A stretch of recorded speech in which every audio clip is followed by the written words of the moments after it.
Interesting. I have no idea if this is actually streaming or not. See, now if I actually have people here, my my chronically offline energy is coming through right now. How can you see if you're actually streaming or not? Wait, what? Interesting.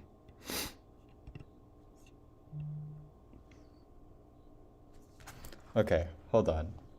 I am so elderly today. I think is it streaming right now? Hold on. Oh, it totally is. Oh, okay, cool. Hello, everybody.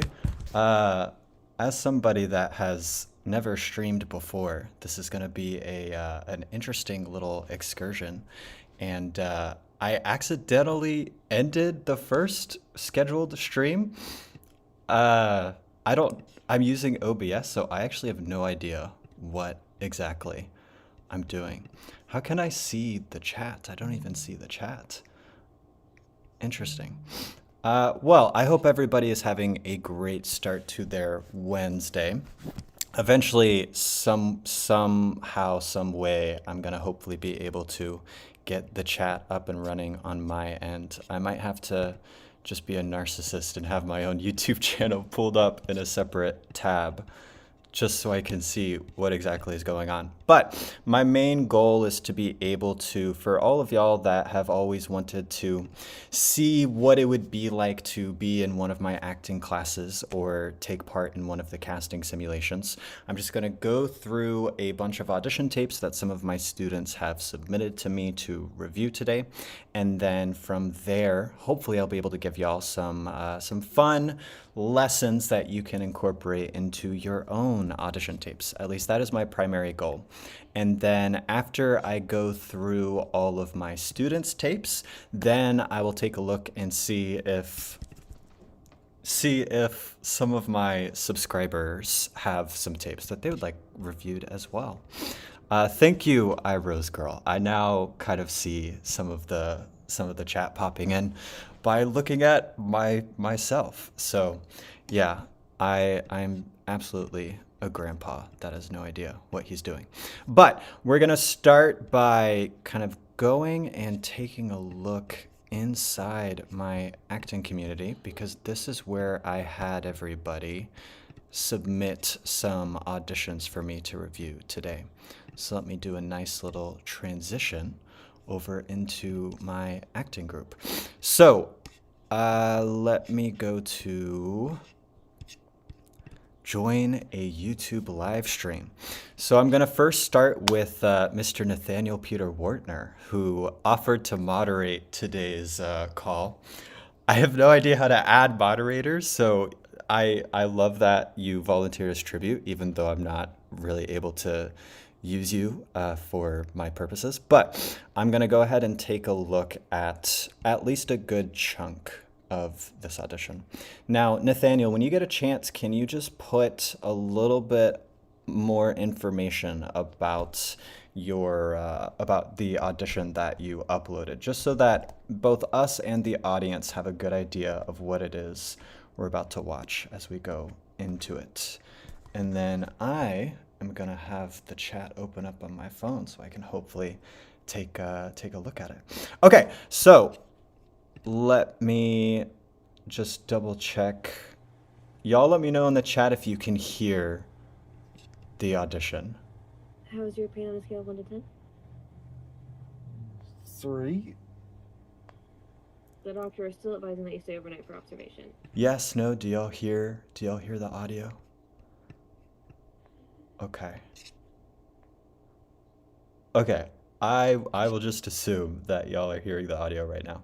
Okay, let me just watch it through. Okay, perfect. Now, as a lot of people like to say in our beginner versus Oscar winning videos, it can be annoying whenever you have someone constantly coming in and interrupting the flow of the audition. So I'm just gonna let a good chunk of this play out. It's a longer audition, so I might just watch the first couple of minutes, stop it there, give a couple of my thoughts, and then we'll just kind of go from there.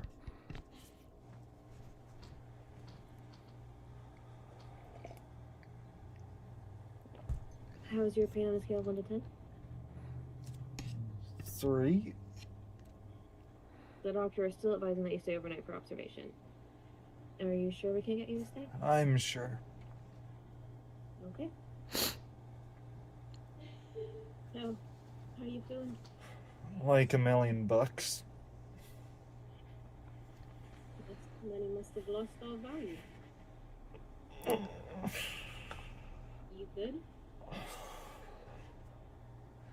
Yeah. I'm surprised you came.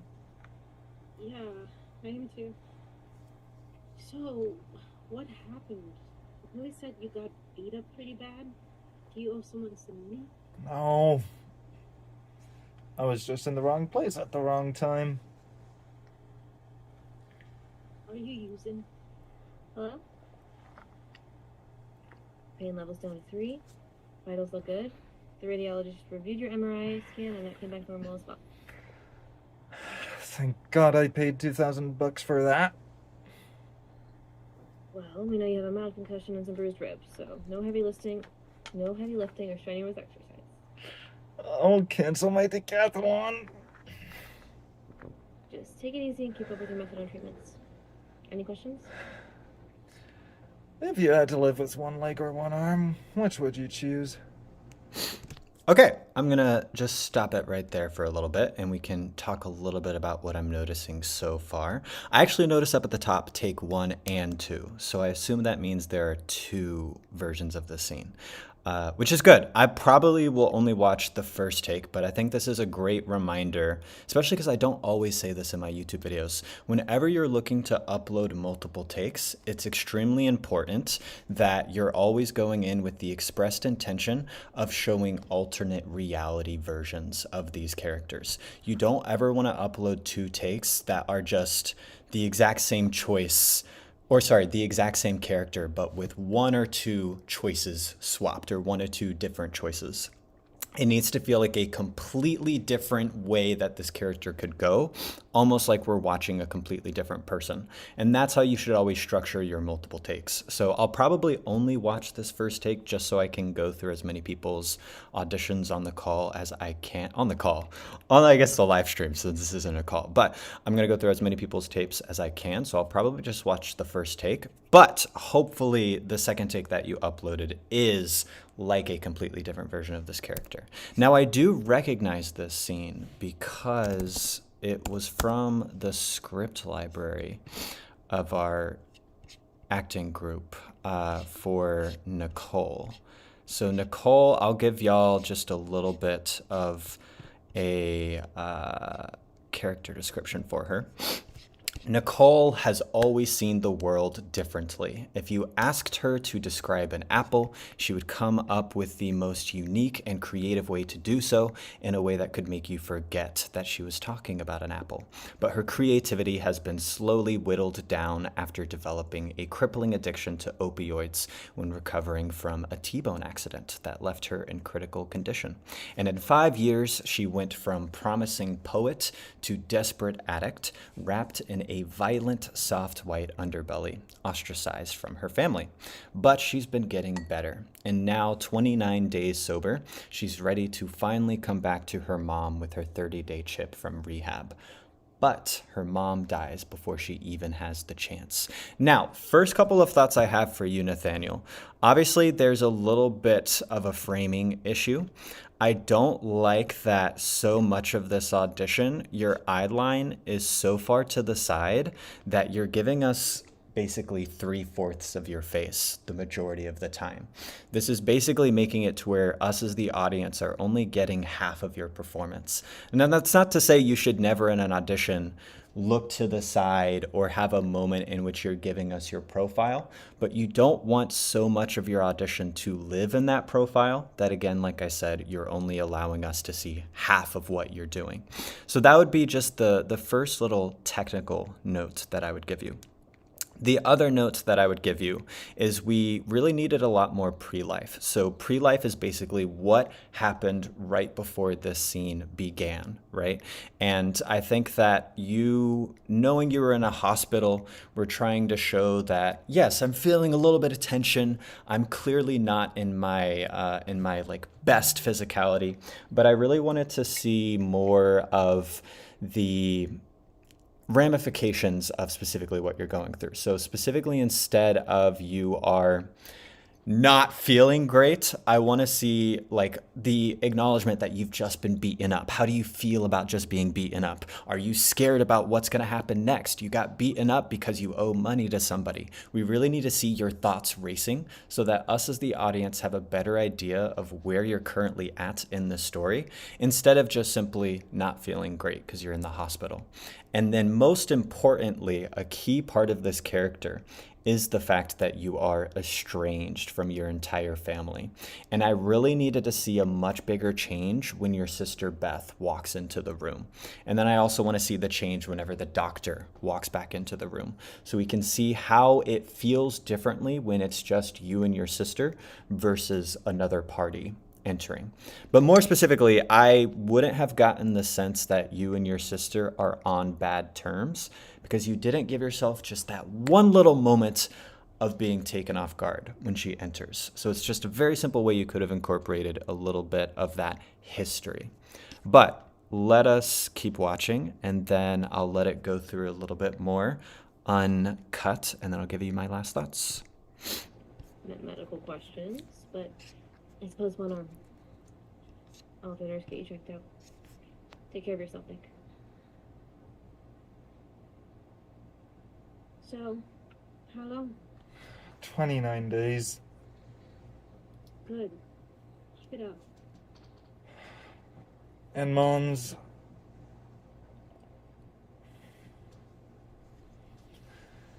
Damn.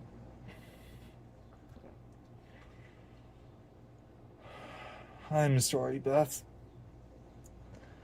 I know I should have been there for you. With you. I was going to be there tomorrow. She just waited one day. She told me to come back when I had a chip. I was only one day away.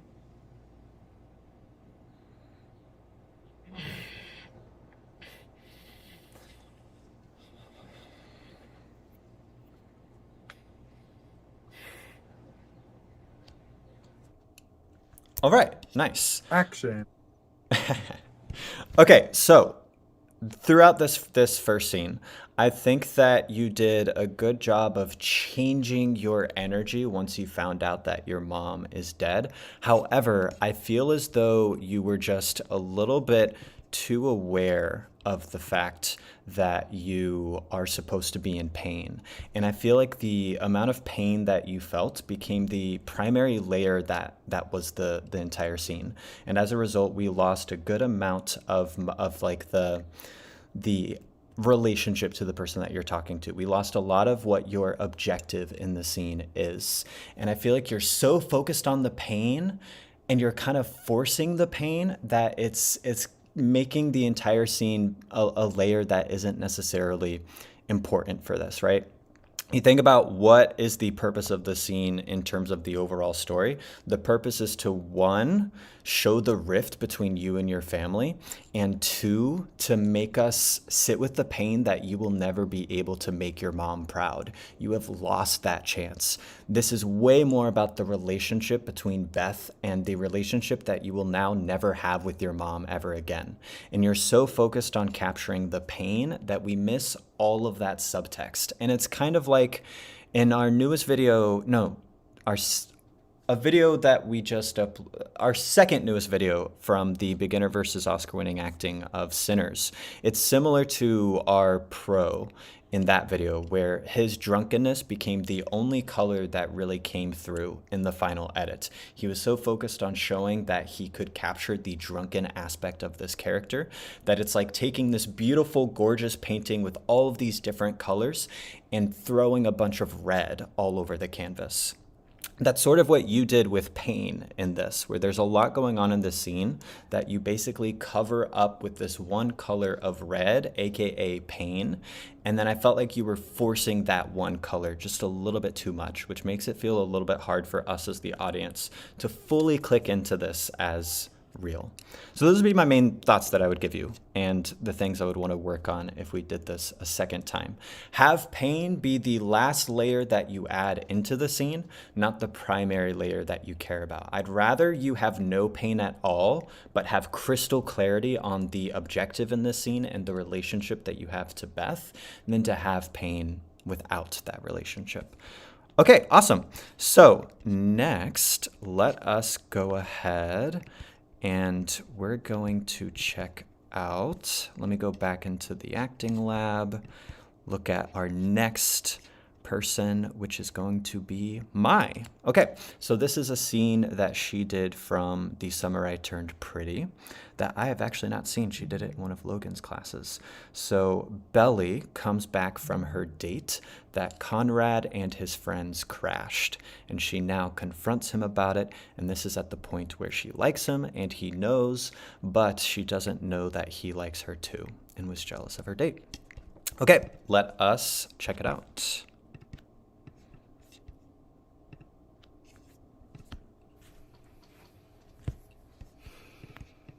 How was your hot date? Excuse me? Okay, relax. We were just having a little fun. You guys are assholes. Billy, come on. No, you know what? All I wanted was to go on a drive-in date with a nice guy that I think is sweet and amazing, and you guys had to come and ruin that. And us showing up for like 2 minutes ruin that? Really? Grow up, Billy. Why couldn't you let me have this one thing? This one thing, Conrad. Admit it, you knew exactly what you were doing. What? What was I doing? Reminding me that you existed. I don't know what you're talking about. You cared where I was, who I was with. No, I didn't. I don't care. Stop lying! Stop being such a baby. Oh, okay, and you're such an adult? You spent your Saturday night crashing my date for fun. Fine. Fine, you know what? Why don't you go and smoke some more pot? Why don't you go look in the mirror some more?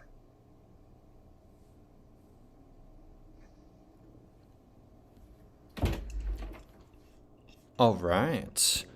Very nice con papas. Okay, so my main, let me just double check one quick thing. You come back from your date that Conrad and his friends crashed and then confront him about it. You know at this point, this is at the point where she likes him and he knows, but she doesn't know that he likes her too. Okay, cool. So I think that there are a couple of things we can approach with this scene.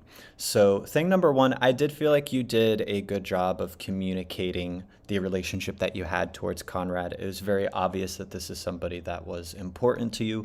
And obviously that was something that we were missing from Nathaniel's audition. So I do appreciate that you were able to kind of show what clear relationship does look like.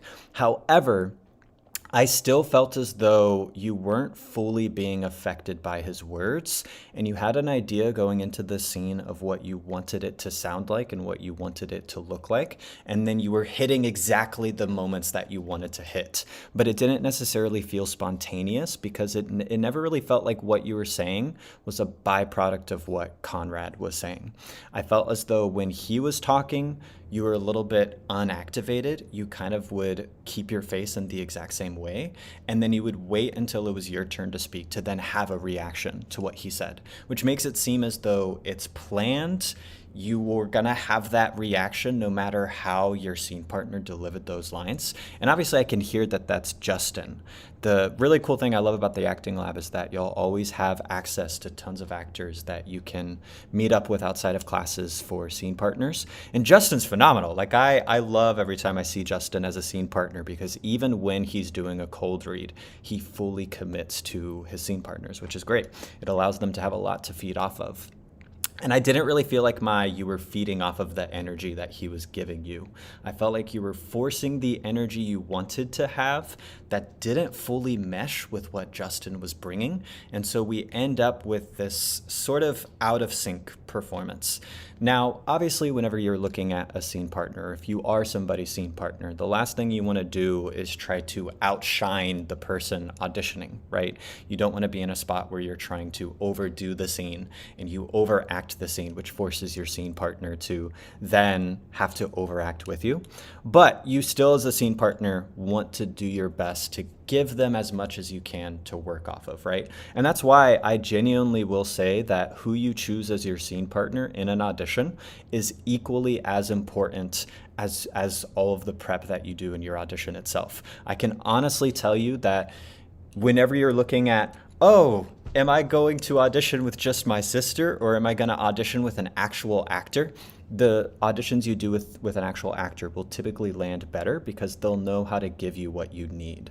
And I feel as though you didn't fully trust that you could just follow Justin's lead, and so it leads to you overdoing it, trying to show us what your choices are, instead of just playing off of Justin, who's right there across from you, giving you plenty to work off of. And again, that's the value of being very selective about who you choose when filming auditions with, because you can trust I can just be present. I can just authentically respond to what this person is doing and saying, and I don't have to worry about that not being enough. And I feel like while you're capturing the intensity, we're having it a little bit too telegraphed, where I see you showing us how angry you are instead of allowing yourself to find more of the middle ground, right? Yes, you're upset. Yes, he's being an asshole, but at the same time, a big part of this comes from the fact that you are in love with him, right? It's not just that he was mean, it's that he's mean and yet you still can't stop loving him.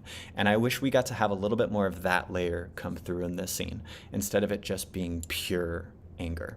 So it was a little bit more surface level. I didn't really see the inner life beneath that poking through.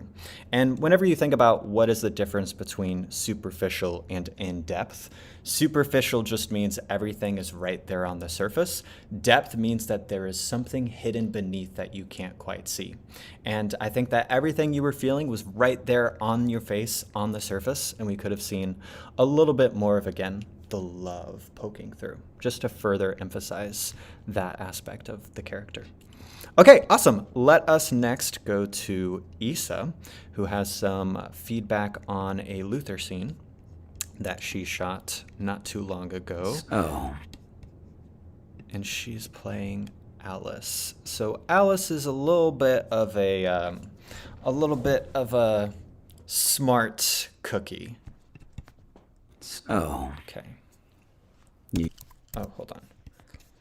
Just in case. Oh, wait, I already am. Okay, cool.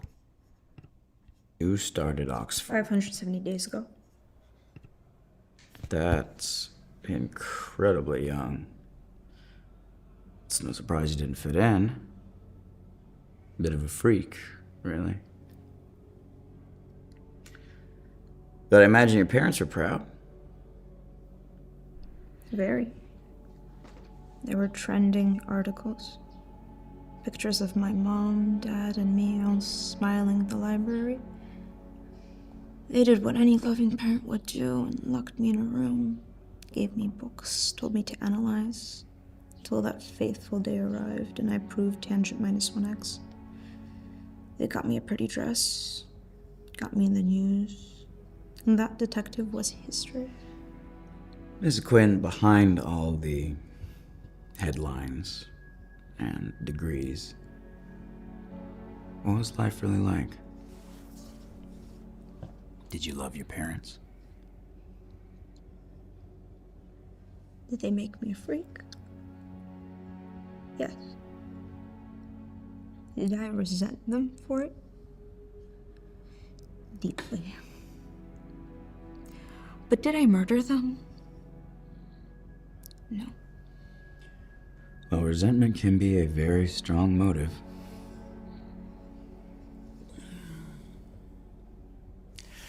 Alice, are you familiar with Occam's razor? All things being equal, the simplest solution is the best solution. Right, and what that principle tells me is that the only person known to have been home with them this morning was you. But absence of evidence isn't evidence. I didn't murder my parents. Can you prove that? You can't prove a negative. Well, innocence is a negative, it's just the absence of guilt. Exactly. Which means the burden of proof is entirely yours. If you think I did this, then please show me how and when. But I won't be able to, will I? You're welcome to try. Well, revel in your brilliance. For now. But people slip up. Every single time. That's just faulty logic based on a flawed sample size. Detective, if you are only to catch the people that make mistakes, then your data's already skewed. Must get dull chasing broken patterns, especially for someone as brilliant as you.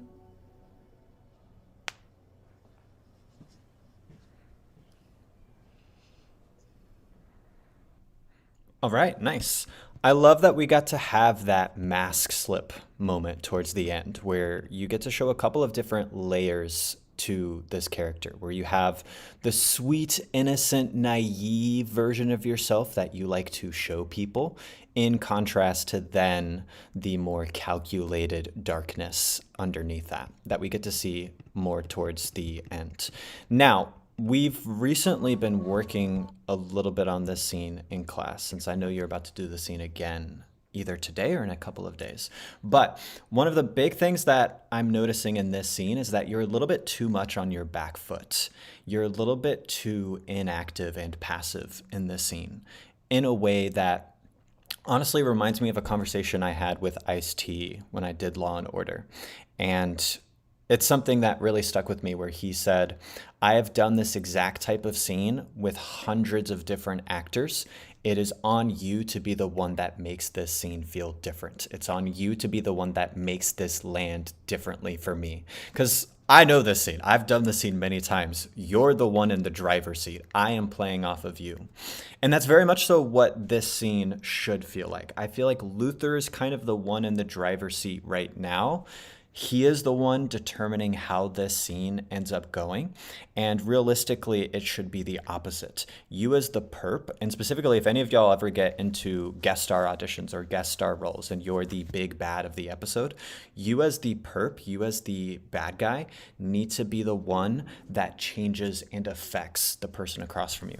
And we talked about this a little bit last time you were in class, where it's really important in this scene where even though technically a big part of the story is that you genuinely cannot be convicted because technically you are innocent, we still need to make sure that we capture the stakes of innocent people go to jail all of the time. And even though you are brilliant, even though you think a couple of steps ahead, it's so important for you to be able to convince him that no, but actually I can't be arrested. I am innocent. And I feel like you were a little bit more on your back foot in this scene. You were a little bit more just responding to him as he was asking you different questions without necessarily having much of a goal or an objective, that I didn't feel like you were fully impacting your scene partner as much as you could have. Then we saw a little bit of that change towards the end. And so that's why I do like the end a little bit more, because now you're having a more active part in this scene, and I see you trying to play chess with him more. But in the first half, I would definitely want to make you feel more active. Okay, awesome. Next, we're going to go to Kate, and she has these two auditions, but these are specifically for theater that she did. So I'm not going to be looking at these from the lens of film, since this is a different medium. But I will also say that I'm an actor that went to a performing arts high school for a couple of years. I got my start in theater, but I by no means would say that I am a theater expert. I very much so feel like every form of acting has its own unique skill set. The way that you approach a theater show is going to be very different from how you would approach film or TV, which is also going to be very different from how you approach commercial. So I'm going to give you as much feedback as I can, but I won't pretend as though I am like the all-knowing theater expert or anything like that.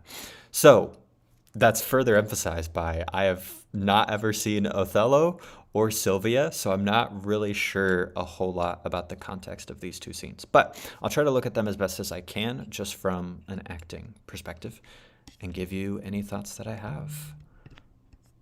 Okay, let's check out this first one. Hi.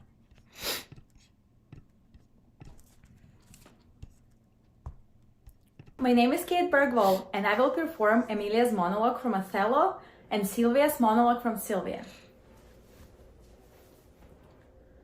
Yes, a dozen! And as many to the vantage as would stores of worlds they played for. But I do think it is their husbands' faults if wives do fall. Say that they slack their duties and pour our treasures in the foreign lap, or else break out in peevish jealousies throwing restraint upon us, or say they strike us and scant our former having in despite.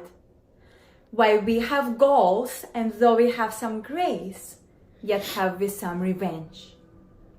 Let husbands know their wives have sense like them. They see and smell and have their palates both for sweet and sour as husbands have. What is it that they do when they change us for others? Is it sport? I think it is. And does affection breed it? I think it does. Is it frailty that does earth? It is so too. And have not we affections, desires for sports and frailty as men have? Then let them use us well.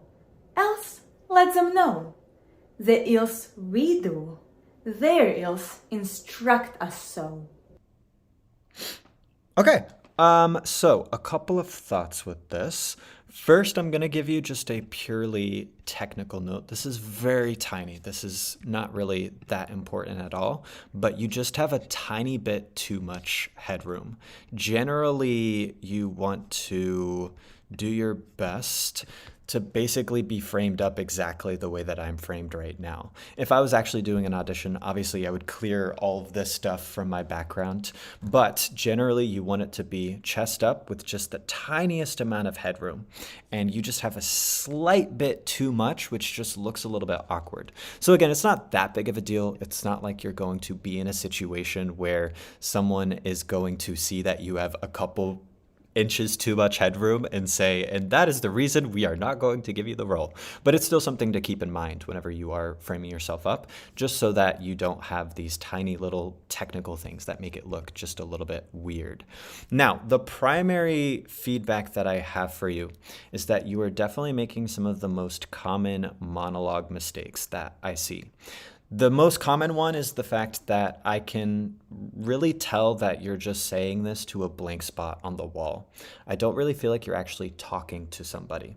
And this is a very common issue that people have with monologues whenever they're filming it alone, is it very often neglects the relationship, and you're aware that you're watching an actor do a monologue alone in a room from the jump with this. And I think that this is why I need to always remind actors that a monologue is still a conversation. Like, you're still having a conversation. You just happen to be the one that is saying all of the words. And with this specifically, one of the easiest ways to make it clear that you're having a conversation is to remember that the person across from you is reacting. They're reacting to what you're saying, and you need to switch tactics real time based off of how they might be responding to what you're saying. Now, this is where obviously it's a little bit more difficult if you are using your imagination and you don't have access to an actual person to do the monologue with. In that instance, I will usually write out beforehand a couple of reactions that I could visualize my scene partner giving, or I might record myself reacting a couple different ways and then play off of my own reactions if I have a second device that I could play it back on. That way you're actually responding with your monologue instead of just talking at somebody. I feel like you're talking at somebody, not necessarily with them. So those are a couple of hacks for how you can do it if you are just forced to do it by yourself. Another thing you can do is if you have any physical pictures, I love to put up physical pictures that I could react off of. And usually I use a face that evokes some type of similar relationship to somebody that I have in my real life. The only photo I have immediately next to me is Michael B. Jordan from the SAG magazine. So I guess I could, if I wanted to, perhaps do a monologue where I'm talking to somebody that I deeply respect, then I could just put Michael B. Jordan up somewhere and then I send the monologue to his photo. And that little act reminds you that you're speaking to a human being. You have a face that you can play off of, and it makes it easier to not feel as though you're just looking at a blank spot on the wall whenever we're watching you. Now, if you do have access to a scene partner, I always recommend actors, especially if you're bringing a monologue to class, to still have somebody across from them to react off of. And I know it can feel weird to reach out to a friend or reach out to a fellow classmate to say, hey, can you just react with me? I don't want you to say anything. I just want a face to react off of. I know that that can feel weird and awkward.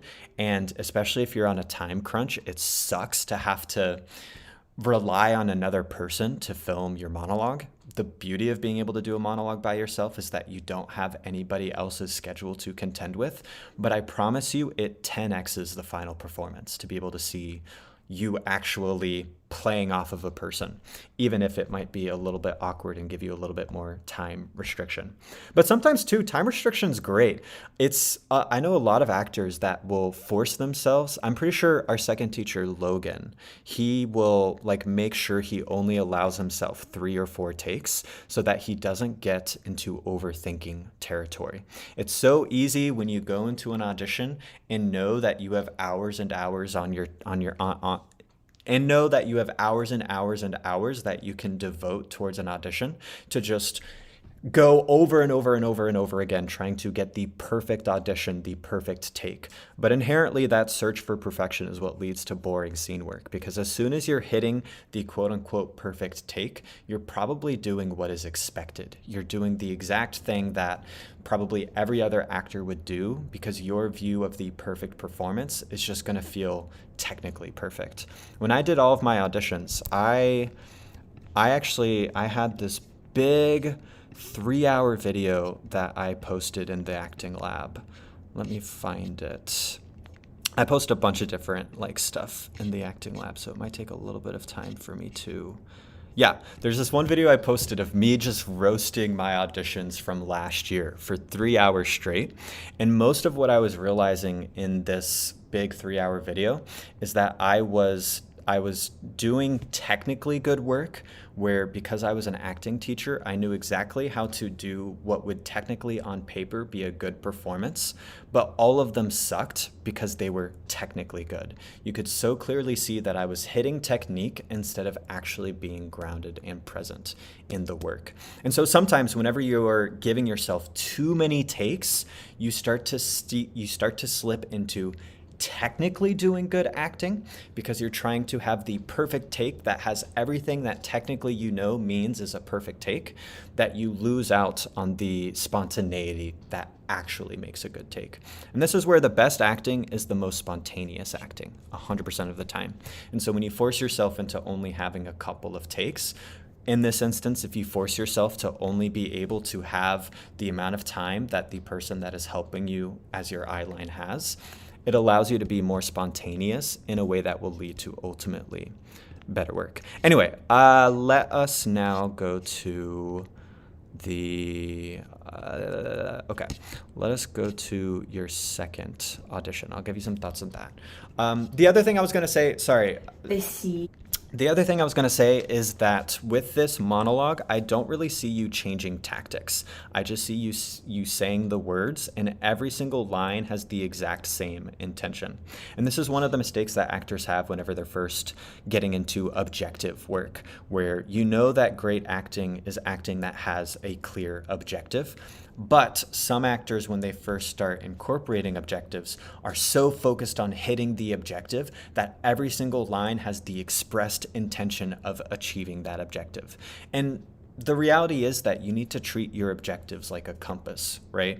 Your objective gives you an idea of where due north is. And if you're trying to go north, then that is the best way to know how to start. But while you're actually on your journey towards reaching that destination, you're going to have tons of route changes that you're going to need to take based off of the unique terrain that is in front of you. You can think of those little route changes as the different tactics that you take and the mini objectives that arrive in the middle of the scene. So for a lot of actors that are first learning about objectives, they will see their objective as, for example, I need to get you to love me, just to throw a random objective out. And then every single line is, but now you'll love me.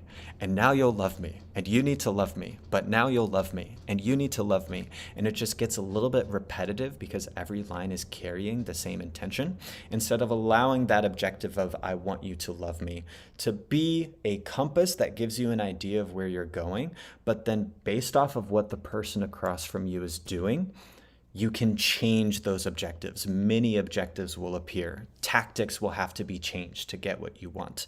And different lines will now start to take on different intentions instead of explicitly being about objective. And I feel like that's what you're doing in this scene, Kate. You're focused on the objective, which is better than having no objective at all, but it makes all of your lines hit the same tone, the same note. Okay, let me go to your second clip though. This one is from Sylvia. I still don't know how to have the live chat, so hopefully y'all are enjoying this so far, and you're not saying, wow, Tristan rambles too much. He needs to shut up and stop talking so much and just play the takes. So I'll try to be concise with more of these, but okay, let's check out the second one. Sending me to a family in the suburbs? Thank you for letting me in on it. But I hate the suburbs. Then a kid named the Parkers who lives there. He said you're totally alone there. There's no sense of being a part of the pack. Oh, and I don't want a family, because I hate babies crying, kids grabbing me and stepping on my tail. And I hate teenagers. They're totally unreliable. They forget to feed you, play music that hurts your ears, lock you in some car for hours. Oh, please, Greg, don't do this. I will change my ways. I will stop chewing shoes, stay off the furniture. Just tell me what to do and I'll do it. Whoa, you're something, Greg. You really are. You bring me home, get me all dependent on you, and then you spay me and destroy my womanhood? Suddenly, you are packing me off to some boring nuclear family in the suburbs. Don't try to lie and tell me you'll come to visit, because you won't. Oh, you're so wrong, Greg. Read the Odyssey. The guy was gone for 20 years. And when he finally returned, the first to recognize him was not his old nurse, his wife, or... Okay, I would definitely try to identify the source of that like rumbling sound. I'm not really sure what that is, but it's definitely really distracting. And I keep finding myself being distracted by your performance because of that like dark rumbling sound. And this is again one of those relatively small seeming technical errors that you wouldn't think would be that big of a deal. It's not like you're going to have somebody explicitly decide, you know what, I'm not going to cast you because you had a slight rumbling in your video, right? But it's one of those things that can take enough focus away from you that they're gonna miss little moments that they could have otherwise liked because their focus keeps getting ripped away from what you, the actor, are doing, which is the importance behind trying to have as little distraction as possible.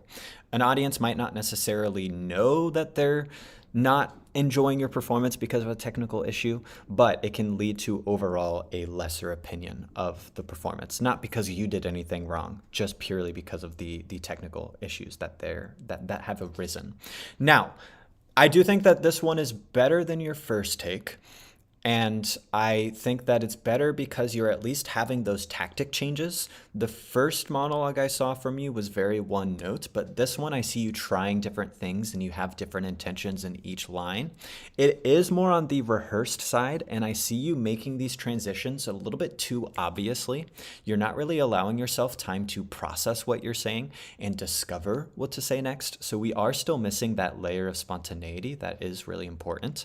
But this is where, again, I would say that for film, is this too big? Of course. But obviously for theater, the main difference between theater and film is theater is meant to provide an experience. Film is meant to provide the truth, right? So I think that when you look at this from the lens of theater, it is too big for film, but it's not necessarily too big for theater.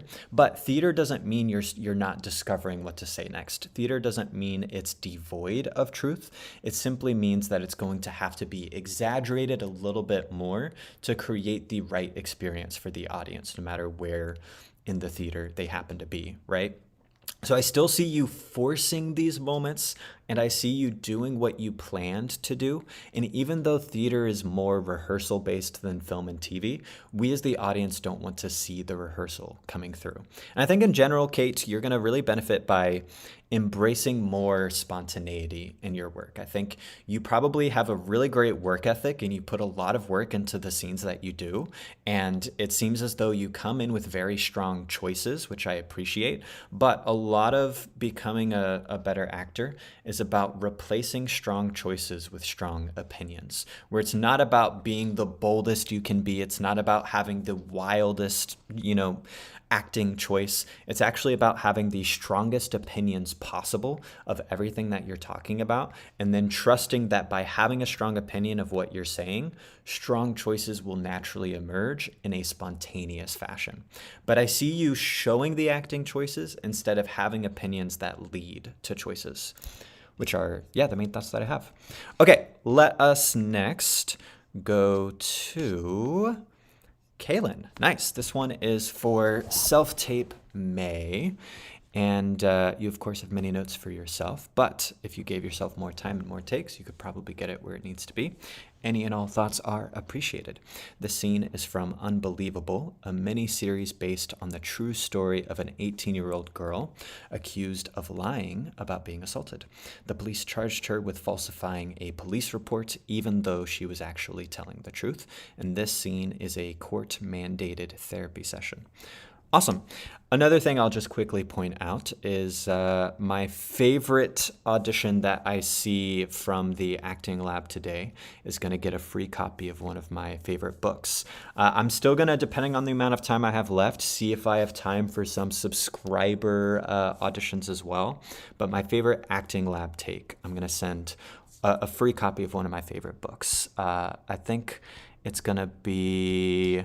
Yes, I'm going to send them either The Midnight Train, which, if any of y'all haven't read it yet, I heavily recommend both The Midnight Library and The Midnight Train. The Power of the Actor by Ivana Chubbuck. This is definitely, if any of y'all are looking into learning the foundations of acting craft, this is one of the best books that you can get to learn the foundations of acting. I would personally say that the first third is incredibly valuable, and it's incredibly vital to incorporate in all of your different characters. The last 2/3, in my opinion, are a little bit too much and over-intellectualize the process. So if you do get this, I would mainly recommend the first third. And then there are really cool exercises in the back where you can essentially do them to emulate different substance experiences. So if any of y'all have ever wondered, how can I act drunk, or how can I act as though I'm on drugs without it feeling fake?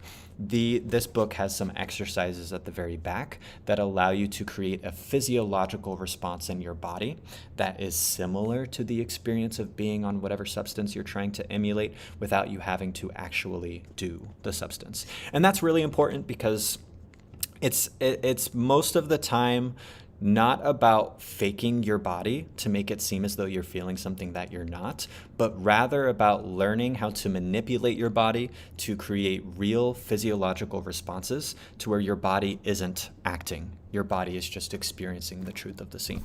Anyway, that is neither here or there. They'll get that. Sociopath, a Memoir, which is also a great book. I read a ton of books, but it's also a great book. If any of y'all love playing darker, creepy, sociopathic or psychopathic types of characters, it gives you an inside look into how they specifically think. And I always love reading memoirs because as an actor, it allows you to understand perspectives that are very different from your own. So I recommend that. A Life in Parts by Bryan Cranston is actually the book that made me choose not to give up on acting, which is pretty cool. I was going back to Texas after failing in Los Angeles, ready to give everything up. I listened to the audiobook of that on my way back, and it completely changed my life and made me decide, you know what? I'll try even from Texas, and hey, here we are now. Anyway, this doesn't matter. Let me now go to Kaylin's audition. So basically, you were assaulted twice. Once by your attacker, and then again by the police. I guess. I'm so sorry, Marie. It's not your fault. It's brave of you to revisit it. That's not easy. Thank you for trusting me. Can I ask you one thing before you go? Okay. Understanding that none of this was your fault. That it was this horrible situation that was imposed on you. I wonder if there's something of value you can take from it. This might not be the last time in your life that you're misunderstood or mistrusted. I just wonder if there's a way to think about it. How you might manage this kind of injustice if it were to happen again. Okay. Well, I know I should say that if I had to do it over, I wouldn't lie. But the truth is, I would lie earlier. And better. I would just figure it out on my own. By myself. Because no matter how much somebody says they care about you, they just don't. Not enough. I mean, maybe they mean to, or they try to, but other things end up being more important. So, I guess I'd start with that. Lying. Because even with good people, even with people you can kind of trust, if the truth is inconvenient, if the truth doesn't, like, fit, they don't believe it. Even if they really care about you, they just... they don't.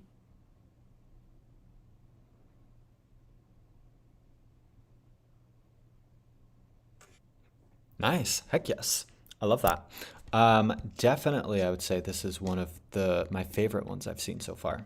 And I actually think that Kaylin does a beautiful job of showing sort of what I just talked about in terms of not necessarily making these crazy strong choices. There's not a moment in which Kaylin does something where you think to yourself, I would never anticipate someone making that kind of choice, right? So it's not like she's making a choice that is incredibly distinct. And yet, this is still something that feels like a very distinct character because she has a very clear opinion about everything that she's saying. She has an opinion about everything that she's talking about. And it leads to her just feeling so grounded and so present that you don't even think for a moment you're watching an actor. It just feels very lived in, which I really love. And it's a very subtle scene. I think that the one element I would have loved a little bit the one element I would have loved to explore a little bit more of is the relationship that she feels towards this therapist. I couldn't quite tell if she felt like this was a safe space or a dangerous place. It felt as though she was still having an authentic body response. Like I could tell that there was that anxiety bubbling up from, starting from within. But I wanted to get a better idea from maybe the pre-life of how do you feel specifically with this therapist? I felt like it was very connected to the internal world of this character. I wasn't always super sure on kind of what the dynamic between you and the therapist was. So that would honestly be the only little tiny thing I would want to play around with. But there's a very small but noticeable change, and I think that you did a great job of still being very active in this scene and being the one that's in the driver's seat of the scene, even though it's not in this like very loud and bold way. And yeah, overall, I really like this take. Great job. I'm gonna kind of just go through this as though I'm teaching one of the classes and be relatively like stream of consciousness with this. Okay, next, let us check out Helen's audition. So this was one that she did a few months ago. Would love some feedback. Let us check it out. Excuse me, I'm looking for Dr. Carol Fisker. Did you say Fisher? Fisker. Dr. Carol Fisker. Fisker. I'm sorry, sir, there's no one here by that name. Are you sure?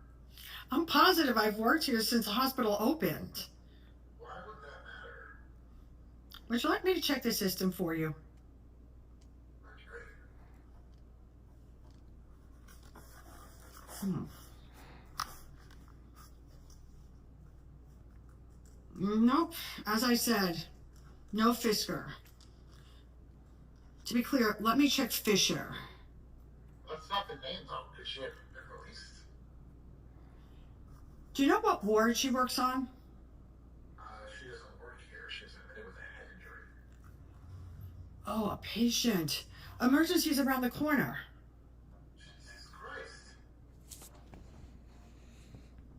You're very welcome. If we never meet again, I know you've been blessed.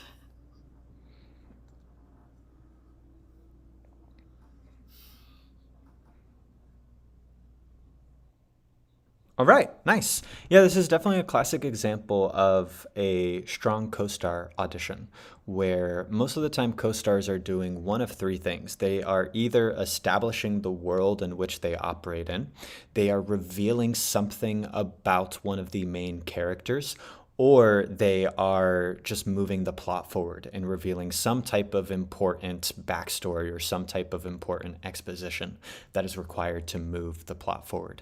And a lot of people struggle with co-star auditions because it's very short. You don't have a lot to play off of. A lot of times you even will only have 2 or 3 lines.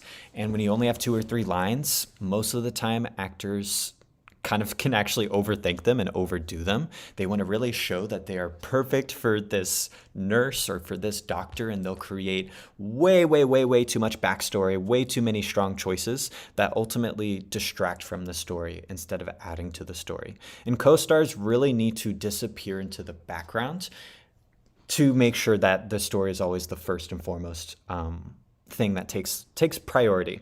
A lot of co-stars try to draw too much attention to themselves is kind of what I'm getting at. Now, with Helen, I think that you always, Helen, have a very clear essence. I wanted you to have a little bit more fun with this. I felt as though there are some moments where you could have played around with the lines just a little bit more. I feel as though you're kind of doing a relatively safe version of this audition, which isn't to be confused with trying to make it about yourself, but I'm thinking to myself, I don't really know how, like, what world you would fit in. And it feels as though you've not like made a super strong choice about like what vibe you're fitting in and which of those 3 ways you're adding to the story. And so I'm left thinking, I mean, that was fine. I'm not really sure if it's giving us ultimately something that we need for the story, because it's not necessarily revealing something about the main person. It's not necessarily showing an idea of what distinct ambiance you're currently in. It has a little bit of exposition that it delivers, but I think that with the moments that are meant to be more expositional in co-star auditions, you need to make sure that you still are attaching a strong opinion to them. And I think that there were moments where you just said the words instead of saying the words with a clear opinion of what you were saying. So those would be the main things that I would want to work on in a second take if we did so. Okay, let us next check out Samira. So Samira is playing Rai, a mysterious patient who might hold the key to identifying a killer in a high-profile murder case, but they don't remember what happened. And Lindsay Hale, a trauma therapist, is trying to help Rye recover the memory before a suspect walks free. And in this sign, Rye is deflecting and using humor to avoid confronting the truth, even as Lindsay pushes closer to it. This is a psychological thriller. Let us check it out. I just realized I'm not liking y'all's comments, so let me go like your comments. Okay. Let us check it out. I know one thing that we were really working on in this scene was establishing a clear need to be here. Because the last couple of, this reminds me of how the weakest choice you can make in a scene as an objective is I want to leave or I want you to leave. Because every character, unless you're playing a prisoner, has at least a modicum of free reign that would allow them, if they want the other person to leave or they want to leave, they can just leave. So you always want to make sure that your objective is something that you have to have this conversation with in order to achieve. If you don't need this conversation to achieve your objective, it's a sign of a weak objective. If you can achieve it through other routes outside of this conversation with this person, then you need to still keep digging to find an objective that actually services the scene and generates as much conflict between you and the other person as possible. So that was something that me and Samira worked on with this scene specifically. Okay, let us check it out. Would you like some coffee? You sure? You seem a little low. Then we'll let it play out. I do love that Justin is like our resident scene partner. I hear his voice in a lot of these, and I love that Justin is always helping people out in their scenes.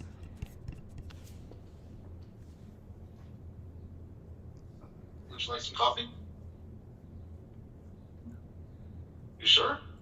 You seem a little low. You're unguarded. Are you guarded? Can't do your job for you, Doc. You can call me Lindsay.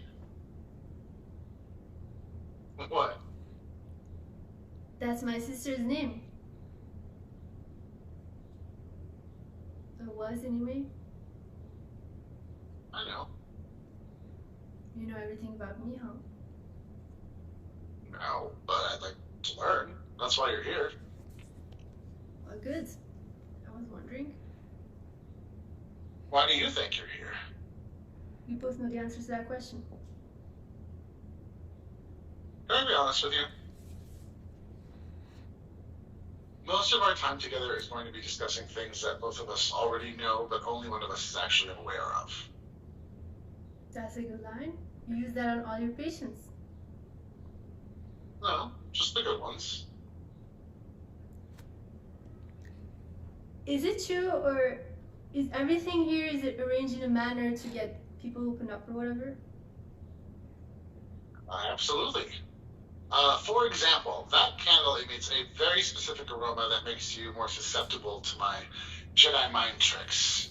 You may be thinking, I need one of those, but unfortunately for all you regular humans, it's only available at therapisttricks.com. You have to have an account that you can only get if you upload your diploma. Then there's like an interview. It's honestly a whole thing. Well, good. You know, I was just sitting here and smelling that and suddenly feeling the urge to trust you with my deepest, darkest secrets. Good to know. Because they're very expensive. At least you get to write them off. Only 50%. Can you believe that? Iris, man. Oh, man. I'm not gonna talk about Lindsay. Here's the problem with that. That's what work is. Well, that sucks because I'm not gonna talk about Lindsay. Well, now we can come in here and go tit for tat. So you can be more witty and you can outsmart the other one, but I can promise you that's not a game you're going to want to play unless, of course, you like losing, because, you know, I'm hilarious. But I'm not really interested in that. And frankly, more importantly, neither are you. Are you sure about that? Yes. That's one of those things you aren't aware of yet.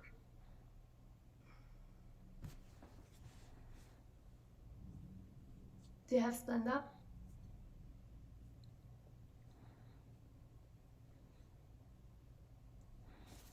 Okay, nice. So I think that whenever you're doing scenes like this where there is a lot at stake, I think it's really important to work through the three different layers of stakes. So, whenever you're doing any scene in any script, there are three different types of stakes, right? There are personal stakes, which is what happens for you if you don't accomplish something. There are relational stakes, which is what happens to the person across from you if you don't accomplish something. And then there are global stakes with what happens to not necessarily the world. It's not like everything your character does changes the entirety of humanity.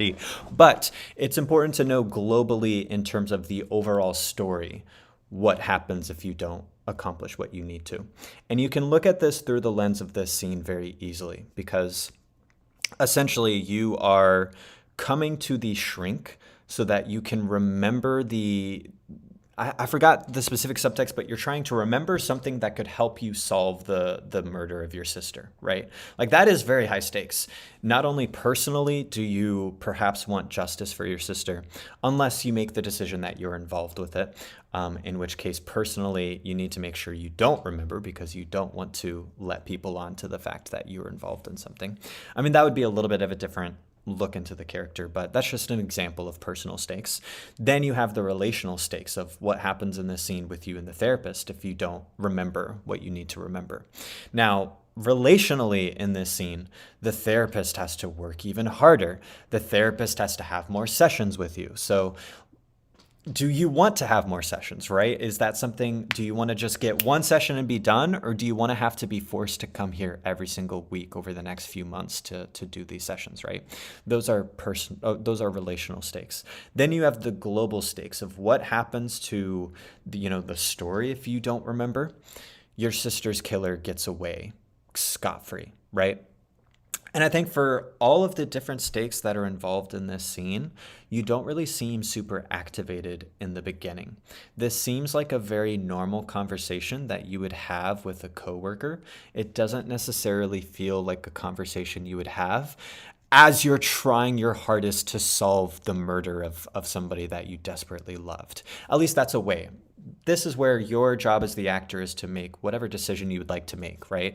You can decide you hated your sister, and that will obviously change the nature of the stakes that you create in terms of the personal, relational, and global stakes that maybe are happening in this specific scene. But whatever it is, you need to have something at stake. And I just didn't feel like you communicated the stakes as much as you could have, specifically in the first half. And then there's the line that your scene partner has about how we can try to one-up each other, or you can try to outwit me, or whatever it is. But I never really felt like you were actually trying to do that. So it's really important whenever you're breaking a script down to look for specific lines that warrant a specific response from you. So if your scene partner, for example, is saying, I need you to calm down, that means you as the actor need to lose control so that it makes sense when they calm you down. If in this scene they're saying you need to stop trying to outwit me, I need to see you more actively trying to outwit her. The scene can very much so feel a lot more like a chess match of y'all going back and forth and back and forth. And then you need to know personally what happens if you outwit the therapist. You need to give yourself something real to latch onto to why it's important for you to accomplish the goal, or you as the actor just aren't going to care enough about the goal to be able to actively go after that objective. And so I feel like we just needed more clear stakes in this, both on the personal sense, like why is it important for you to remember, and on the global sense of why do you not want your sister's killer to get away, right? All of these why questions that I think could be a little bit more clear. Okay, let us next go to Katie. Okay, so she did this scene a while ago for a class, and you wanted to maybe work on it again. It's a slice of life comedy from a show called Alone Together. Two friends are hanging out when suddenly he tries to kiss her. Okay. I finished mine twice as fast as you. I'm very prone to ice cream headaches. Oh, you are? Not me. In high school, I could pound back 2 of those Mr. Misties back to back and not feel a thing. Very impressive. I'm so hungry. Do you want some popcorn? See, you bring popcorn home from the theater? Yes. I learned it from my ancestors. Okay, well, do you also take ranch salt from home to the theater? Yes. How do you know that? Are you from the Midwest? Wisconsin. Illinois. Wait, you don't have the Wisconsin accent. Oh, you bet I do. My agent told me I had to lose it for auditions. You're an actor? Well, yeah, I mean, technically I'm a guy who drives Uber between failed auditions. But... Relatable. Oh, I love accents. If I had an accent, I would never lose it. I wish I had a Scottish accent. You mean like, they may take our lives, but they never take our freedom. They could take our lives, but never... No, I can't do it. Oh, well, that was adorable. Wait, whoa. What are you doing? I'm so sorry. I got the signals wrong. We definitely could have lingered on that moment way more.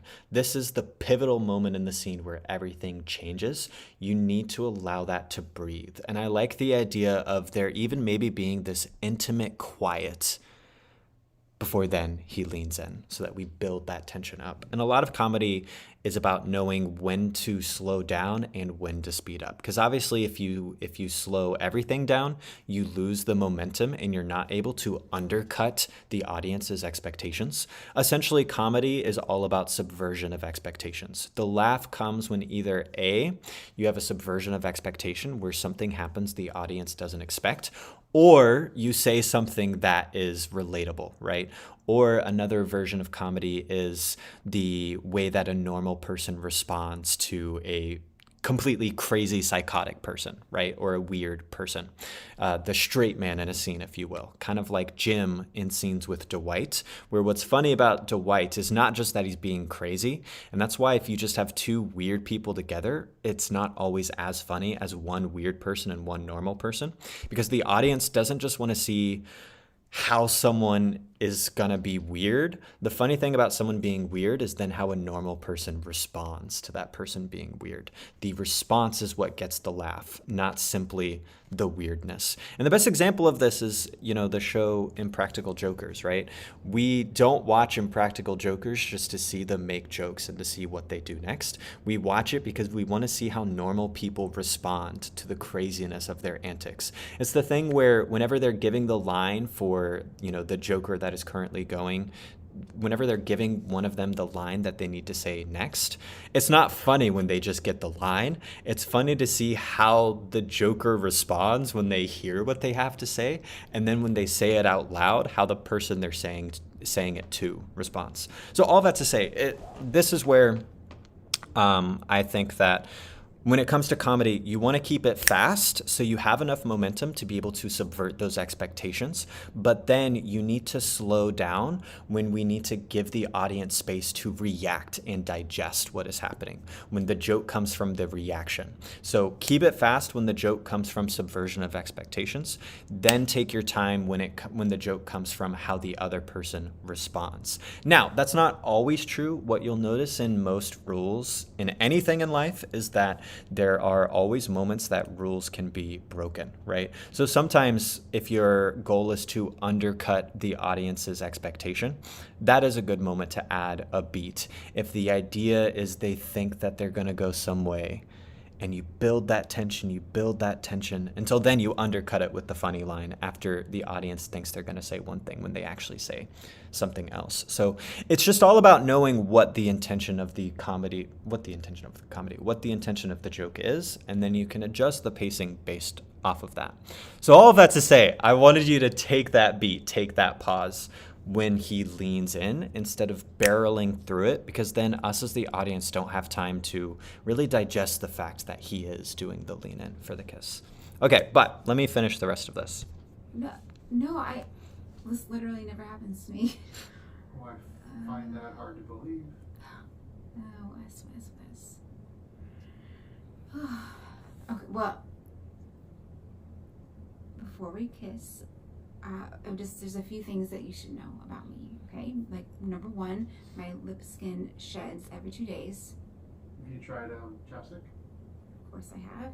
Number two, my doctors think that my bad breath is not to do with like mouth hygiene. Something else going on. Number 52, I want 17 dogs by the time I'm 50. Fine with that. I'm fine with all of it. So, next. I guess there is no next. I've never gotten past 13 with most guys. So, what happens now? I don't know. I guess that means we're gonna Kiss?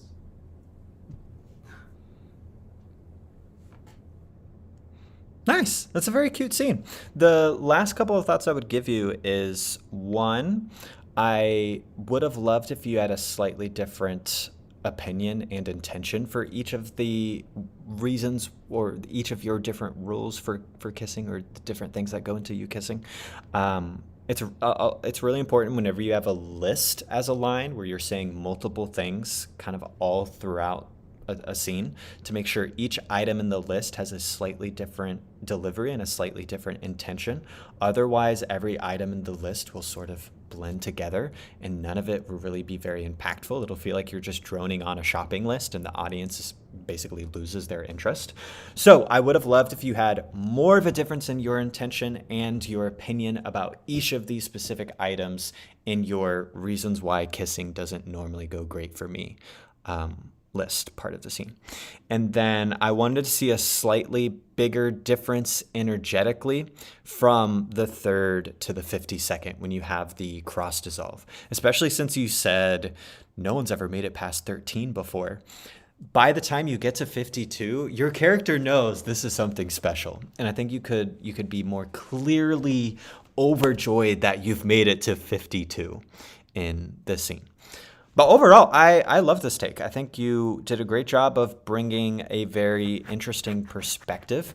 The humor came from how interestingly your character saw the world, and you never tried to make what you were saying funny. You just trusted the line itself was funny without you having to do anything with it. And overall, I really love that take. Really great job, Kitty. Okay, let us next go to Justin. Okay, so this is from Fargo season 3 with you as David Thewlis's role Varga. Unfortunately, I've never seen Fargo before, so I'm gonna go into this relatively blind, but I will try my best. Okay. In the favelas of Brazil, there are 6-year-olds with Glocks. They roam in packs, stealing whatever they can find. Mexican lowlives, they stream into this country like wolves, eyeing our women and children. In the Congo, family of 6 live on 10 cents a day. You turn on the TV, what do you see?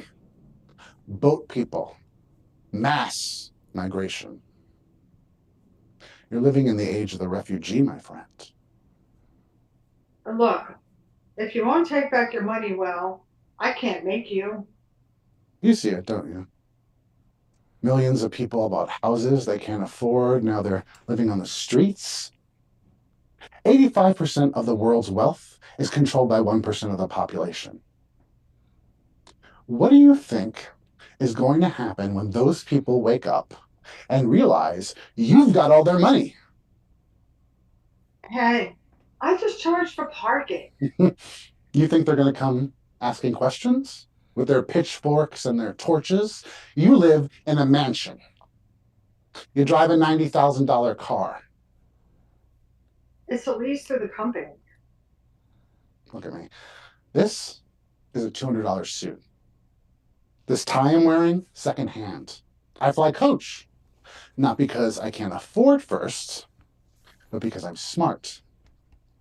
I wish we had just a little bit more of a reaction of the fact that what you're doing still isn't working when you go into the, okay, fine, well then look at me. And then we get to have a more clear tactic change so that we're not like kind of starting to bleed into similar intention. I still think that you're doing a great job of having a lot of variability in the way that you speak, so it makes you a very engaging speaker. You're switching up the cadence. You're having enough ebbs and flows in the way that you talk for it to not necessarily fall one note, but it is starting to kind of have a very similar intention with everything that you're saying. And there are at least slight differences in your opinion of what you're talking about, which is again why it doesn't necessarily fall one note territory. But I still would have loved to see a couple more moments of tactic change when you realize, oh, okay, me saying that isn't going to work. Fine. Well, then how about this? And that way we can see your character struggling even more to get his point through to this person who seems as though they're unwilling to change or unwilling to empathize with what you're talking about. But I love that you're the one very clearly with the status in this scene. You're very clearly in control in this scene, which I really love. Okay, let me keep watching it though. So look at you. Look at me. Tell me who's the richer. I feel like this is a trick question. There's an accounting coming, Mr. Stussy. And you know I'm right. Mongol hordes descending. What are you doing to insulate yourself and your family? You think you're rich. You have no idea what rich means. Rich is a fleet of private planes filled with decoys to mask your scent. It's one banker in Wyoming and another in Stad. So that is action item number 1, the accumulation of wealth. And I do mean wealth, not money. So what is action item number 2? To use that wealth to become invisible. Nice. I would have loved just a tiny bit more of a clear stripping of him down. Not stripping. Yeah, strip him down. No, I would have loved a more clear, what's the way of, what is that where in boot camp they offend people, not offend, they get really brutal with someone,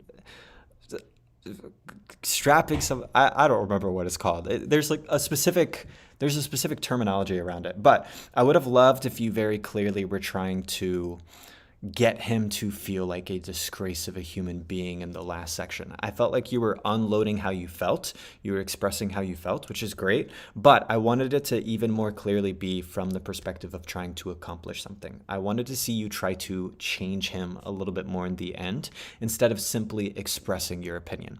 And I felt like you were expressing your opinion, not necessarily trying to change his in the last section. I think you were doing that a little bit in the middle section. I just wanted you to strip him down. I don't know how else to say it. I wanted you to just strip him down a little bit more towards the end so that it's very clear that, I mean, in many ways, we have a reversal of expectations in this scene. It seems as though the point that you're making is that he seems on paper like he would be rich when you're the one that is actually wealthy. And the idea that you're the one in control in this scene, even though he's the one that technically has the paper-wise or on paper monetary wealth that you don't have. And I really love that you're the one in the driver's seat of this despite that. But the last little element to that would be, yeah, again, stripping him down in the last section, just so that we can have at least a little bit more of a change, because I didn't necessarily feel like you changed a whole lot through this scene. I just felt like you were vocalizing frustration that you had, which again is fine, but this is where there's the difference between real life versus film life, right? At the end of the day, film is heightened reality, and every single scene is about an actor trying to change people, right? It's about actually actors in scenes trying to change each other, because that is where conflict arises. I love to compare it to Love Island, right? Whenever you're watching Love Island, the first 2/3 of the season are incredible because it has so much drama. You're on the edge of your seat. It feels like so much is happening. And then the last third, when everyone gets in their happy couples, all of a sudden it gets boring because the drama stops. So that's why whenever you're an actor, to make sure that you don't lose the audience's attention, you want to find ways to introduce as much conflict as possible.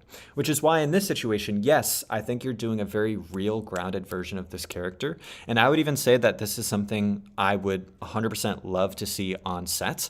Like, this is definitely professional grade. But the next layer to that would to be very clearly trying to start something with him, very clearly trying to change him. That way, when he doesn't change and we see you trying so hard to get him to change, it increases the amount of tension that we feel in the scene. That's my only real note, but overall, I loved this scene. I hope I'm not yelling. These are noise canceling headphones, so I feel like I'm semi-yelling. I don't know if I am or not. I still don't have the chat pulled up of YouTube, so for all I know, everyone in the chat is saying, Tristan, you suck! You're a disgrace to humanity! None of what you're saying makes sense! This is the worst video I've ever watched live. And if so, that's fine. Okay, now let's go to Sophia doing a scene from the One Tree Hill pilot episode.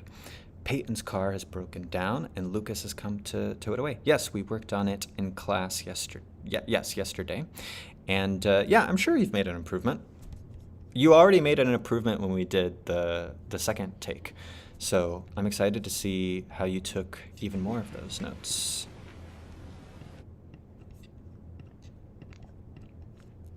Okay, let's take a look.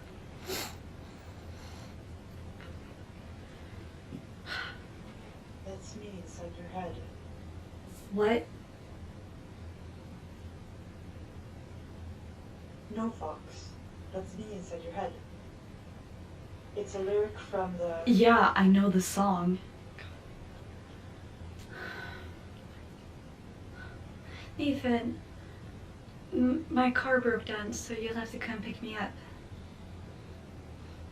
So, practice is over. Get off your ass.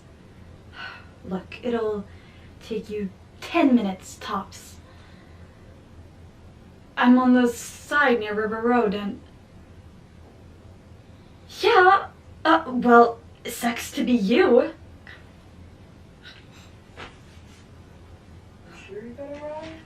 I mean...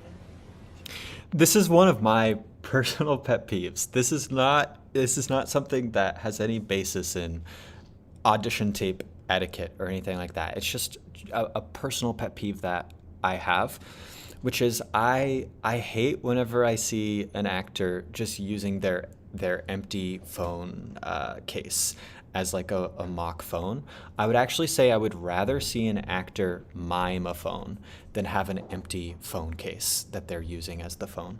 Just because I feel as though empty phone case just immediately breaks my immersion. It immediately takes me out of it. Versus when I see an actor mime the phone, I kind of implicitly will know that this is a self-tape limitation, right? I actually, though, one of the things I like to do whenever I'm doing a phone call, I don't do this every single scene, but it's been something that I've loved to do as a way to free my hands up. I've done it at least in 2 auditions. I did it in my Ray Rudinsky audition. I also did it every now and then. I will share some of my own real world auditions into the acting lab. I got to share a driving audition that I did. So if any of y'all have ever done a driving scene and you don't know how to incorporate that, I have a video in the lab on that. And then I obviously will make posts whenever I film actual projects about lessons I've learned. Where is it? It's one of the creepiest auditions I've ever had. Yeah. In this one, whenever I did this audition for a crazy racist neo-Nazi, very demented character, I utilized the same thing where you basically can use your earbuds as your basically phone conversation. So you basically do a hands-free phone conversation. This way you're open to camera. You don't have to worry about breaking immersion by very clearly seeing the miming of a phone or a phone case. And it just kind of is a relatively fluid way to incorporate a phone call without it closing you off. So that's a trick that I like to do. I don't do this for every single audition, but it's something as simple as the phone conversation happens, hit the little earbud, and then have the conversation hands-free. And then you can still do whatever it is that you're doing in the scene without having to worry about just holding the phone the whole time. Anyway, that's just my personal pet peeve. It's not actually that big of a deal, but it's just something I wanted to throw out there real quick. I have never gotten rid of a single phone that I have. So I have a bunch of just fake phones that are kind of broken. I have one phone that I love to use because the screen is absolutely shattered into smithereens, and so it's hilarious to just have my character have a completely shattered phone in his hand whenever I occasionally use one of those phones instead of the hands-free. Okay, I lost my place. Let me find it back. Already, though, I do love that you incorporated the notes that I gave you. A big thing that I talked about with Sophia is making sure we had more of that pre-life. She's starting with her car broken down on the side of the road. And when she originally did the scene, she was just kind of looking off to the side, waiting for Lucas to get her attention. I didn't get the sense that she was in the middle of a very stressful situation. And it makes it to where it feels a little bit less attention grabbing because we're just starting with you looking off into space instead of very clearly, again, going through conflict. Conflict is what's interesting.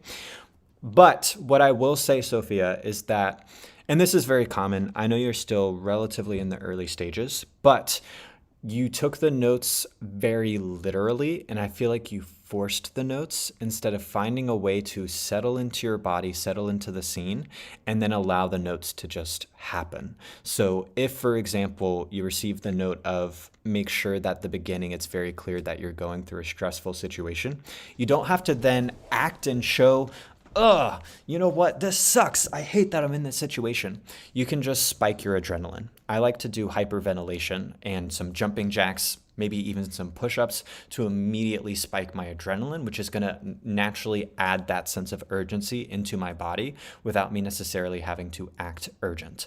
Another note I gave her is to very clearly show that she did love Nathan, or love's a strong word. She probably doesn't love, but she calls her boyfriend in the beginning, who ends up saying, nah, I'm not going to take you. You're going to have to figure out your own way home, right? And so one of the things I told her is she opened the phone already pissed at him, which in general is sort of playing how she knows he's going to respond. So it works better if she opens the phone and is hopeful that he's going to say something positive, so that then when he in turn actually decides to stiff arm her and allow her to just be stranded on the side of the road, she gets to let that realization hit her real time and discover that she's being rejected instead of already knowing that she's going to be rejected.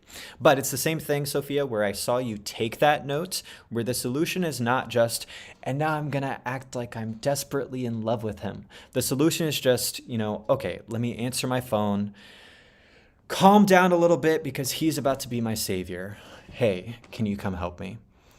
And then you let the realization he's not going to help you hit you. It doesn't have to be on the nose taking of the note. It's just finding a way to shift the subtext and the context of the moment that the director has given you a note about, so that you're not taking the note, you're just letting the note be a byproduct of the new context and subtext that you've given yourself. It's the easiest way to take direction. Okay, but let me actually now watch the scene.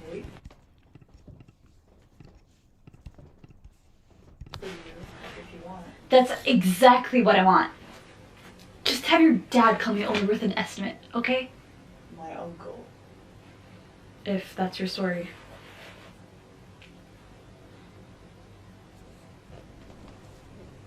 Hey, can I ask you a question? It's a free country. Why'd you become a cheerleader? I mean, no offense, but you're about the least cheery person I know. Come on, you wanna ride? I'll let you insult me. Okay, first of all, you don't know me. And second of all, you don't know me. Got it? Why are guys such jerks anyway? Guys or Nathan? Him? You? I don't know.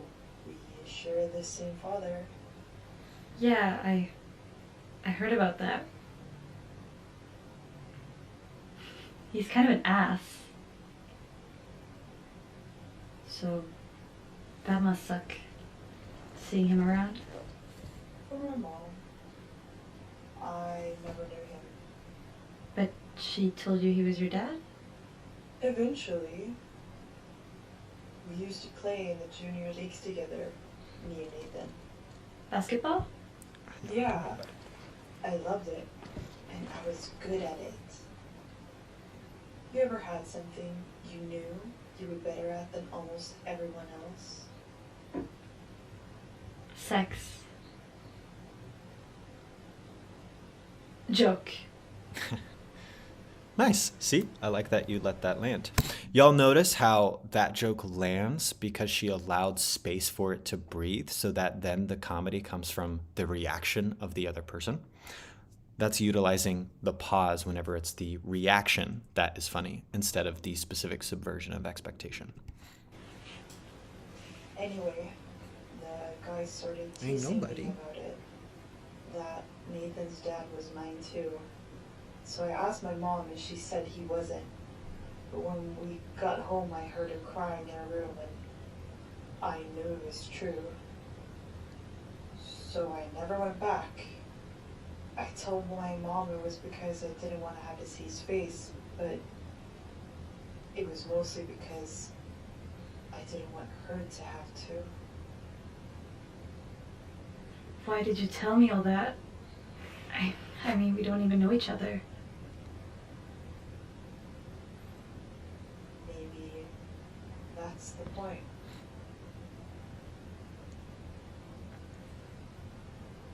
Okay. Well, let's drive. Yeah, nice. I love the arc in this scene. I think you did a really great job of showing how clearly y'all's dynamic shifts as the scene unfolds. And I think you did a great job of utilizing contrast so that the way you started being very mean girl stiff arming of him, kind of looking down upon him, allowed then towards the end when you see him more surface level, not surface level, sorry, eye level, as someone that's sort of on your level, we get to have a much bigger journey that we feel that we've gone on. The bigger the change the actor goes on, the bigger the journey feels like.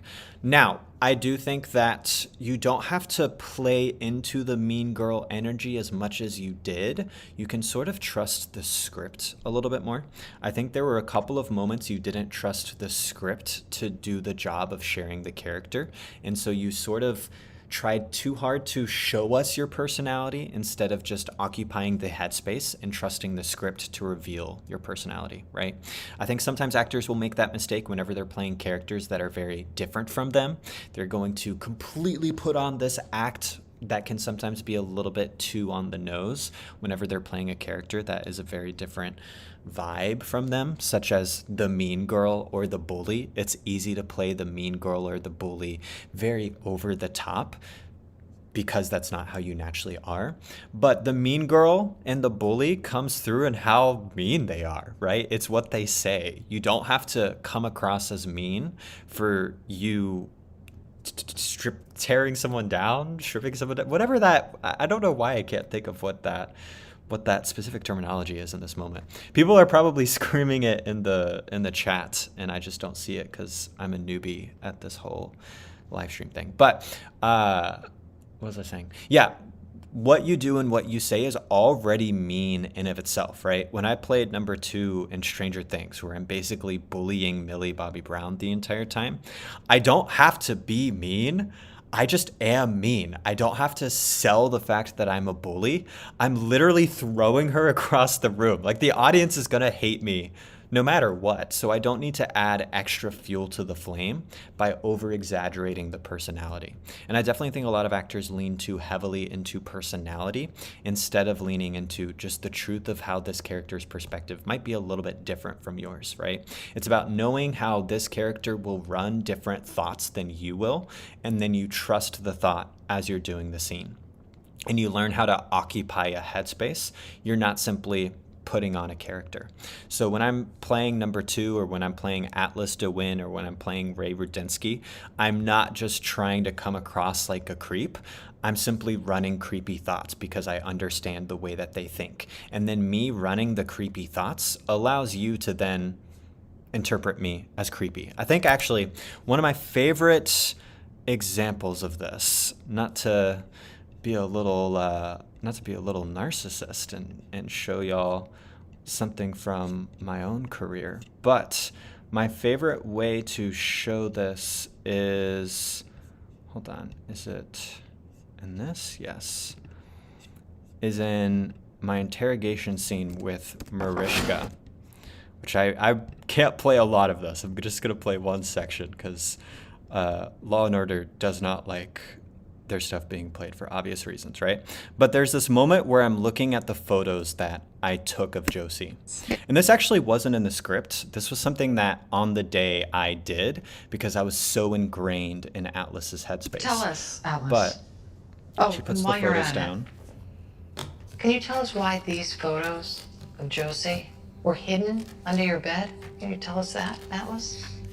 Yeah, you see that look?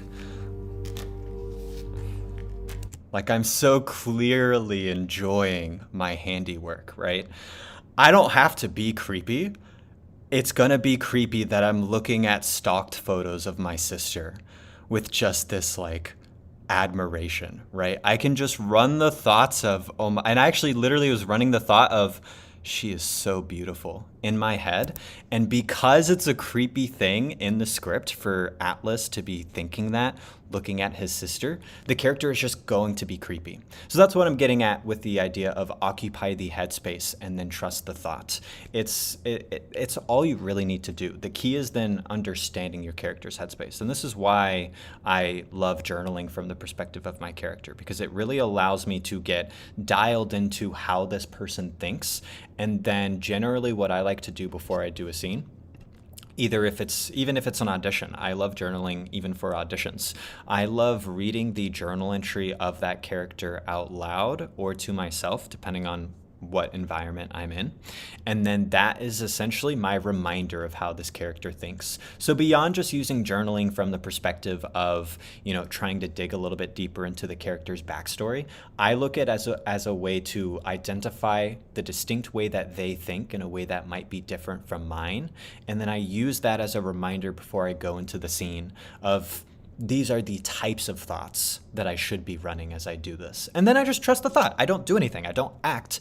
I just exist in the scene while allowing myself to think the thoughts that I wouldn't normally think. And when you're playing creepy characters, that does sort of require you to be willing to go to very creepy places. And if that's not something you're able and willing to do, then you might want to just stick to the protagonistic types of characters. Anyway, those are my primary thoughts. I loved the second half of the scene the most because it felt less like you were trying to prove that you were the character. I think this is because you, Sophia, are a naturally kind person. And so it's probably easier for you to access the kind version of this character than the mean girl version of this character. So you could sort of relax into yourself in the last half versus the first half. You had to feel like you could prove not only that you were taking my notes, but also that you could be the mean girl. And it's just run the thoughts. You can literally, all you would have to do, since a big part of this is that you look down on him, is when he talks to you, look at him and just run the thought of, he is a disgrace of a human being that's not even close to on my same level. And then keep the scene going while thinking that in your brain until eventually maybe he says something that proves himself to you. And then he does that, and then you can run thoughts similar to, okay, you know what? He's kind of cute. His brother abandoned me. Screw it. I'm gonna go drive with him. As an example, right? Where it's not just changing your personality, it's changing the thoughts that you're running, which will be communicated in your face. And that's the thing, is as an actor, you need to trust your eyes. Now, some of y'all could think to yourselves, well, sometimes I trust my eyes. You might say, trust the thought, trust the opinion, but then the opinion doesn't come through when I'm trusting my eyes. That's usually because you are trusting weak thoughts. You're trusting thoughts that aren't actually that important or aren't actually that charged. And so, of course, those thoughts aren't going to come through. It's the difference between if I'm running the thought of, oh, that's pretty cool, versus the thought of, that is the coolest thing that I've ever seen. One of those thoughts is going to come through way more clearly than the other, purely because the emotionally charged thought is going to naturally come through more. So all that to say, you can trust the thought, but if you're noticing that trusting the thought isn't working, then it's because you're not emotionally charged enough in the way that you're thinking, and you're probably not fully invested in the stakes of the scene yet. And so that'll be the next course of action for you. Okay. Oh, nice. Next, let us go to Mr. Road Breaker, playing bank robber wearing famous horror character masks. Supposedly, you're wearing Jason's mask, and you're a robber who struggles to keep his mask on, and you start eventually losing it. The script only had your character lines. Okay, cool. Everybody kiss the floor now! Put your head down! Sorry, I don't like looking at captions. Then I'm looking at the captions instead of you. Immediately, I will say this. Let me just take okay, cool. You take the mask off at some point. Here's the thing about masks work. I mean, actually, let me watch it first. Because maybe I see that you are hiding your face, so maybe there's a specific character reason why. Let me watch it, and then I'll say thoughts after. Okay. Everybody kiss the floor now! Put your head down! Don't move! I said look down! I got it. Jesus, I said I got it. Oh, okay. What's up with this Point Break shit anyway? You gotta be fucking kidding me. Hey! Did you see my face? I'm almost done. Jesus. Whose stupid idea was that? Hey! Jesus fucked up! You! Did you see my face? I said look away! Nice. Okay, cool. That's a great reason to use a mask. I was going to say that sometimes you do want to adapt your auditions based off of a couple of different factors. So sometimes you'll change the context and the situation in an audition to better match what the production needs to see, right? So for example, in this situation where, let's say this is the only scene that they send you, but you are playing a relatively pivotal character and there's a lot going on in this character's face in this scene, you'd probably want to do the scene without the mask, because in that way, the production can at least see how you emote, how you go about expressing yourself in the normal way. And then obviously when they put the mask on, it's not that big of a deal, right? But for this scene, when the mask is an integral part of the humor in the scene, obviously that's a very valid reason to wear the mask for a good chunk of it. So that was what I was a little bit hesitant about with the mask, because I originally just saw, oh, they're robbers wearing bank masks. Even if that's the audition you have, most of the time I would say don't wear a mask so you can still emote. Otherwise, you're blocking your face the whole time, and the production, it's going to be a lot easier for them to visualize you doing the scene with a mask on than try to think about what your face might be doing with the mask. It's easier for them to imagine your face with the mask on and imagine how the performance would be changed, because a lot of that's going to be leaning into your physicality, than it is to imagine, oh, what could that person be thinking underneath the mask? But again, it works for this scene because of the context that we have, and because the whole scene is about not wanting to be seen, right? The only thing I would say is I did want to see just a little bit of a bigger oh crap moment when the mask first falls off. I feel like there wasn't that big of a change when your face got revealed for the first time to how you talk to them afterwards. And I would have loved just a tiny, tiny, tiny little shift. That's the only thing I would have wanted. Now, everything else I think is great. I mean, I laughed, so you accomplished the job of making this funny, and you did it again without it being you trying to be funny. So outside of that one moment missing, I think that you had a great physicality. I felt like you had that urgency in your body. It was very clear that you weren't pretending like the stakes were high. I felt like your body was connected with the stakes. And in general, that would be the only note that I would have given you, was the part about that one little shift. Okay, let us check out Riley's. So this is Alice, about a New York cooking show. Alice, a New York cooking show YouTuber, embarks on a journey to lay the remains of a World War II nurse in the treasured garlands of an English castle. And she finds herself in the midst of the holiday charm of its proprietor as she uncovers her ancestors' Christmas wartime story. No! Ciao! Okay, let us check it out. No! Ciao! Oh! Ow! Jeez. Again with smacking into me, Miss Kerwin. Can you please just call me Alice? I mean, nobody calls me Miss Kerwin unless I'm at the DMV or the dentist, and neither of those are pleasant experiences. Were you seriously hollering chow at Lorenzo? I mean, other than cannoli and Chianti and linguine, those are the only Italian words that I know, and he hasn't responded to any of my English words. Lorenzo's not much of a chatterer. Why were you shouting chow at Lorenzo? Well, I was hoping that he would show me the garden. The garden. Yeah. It's December, not ideal garden weather. Well, I'm looking for this. There's absolutely no place on this property that looks remotely like that. You know, Castle owner Oliver, I quite beg to differ. You beg to differ. Yeah. Yes, differ. I beg. Lorenzo, you're not needed. I will take care of this. Miss Kerwin, please follow me. All right, very nice con papas. Yeah, that's very cute. I think that you naturally have a lot of charisma in the couple of auditions that I've seen from you. You're one of our newer students, so I've only seen you work a couple of times. But I think you're just a naturally fun person to watch.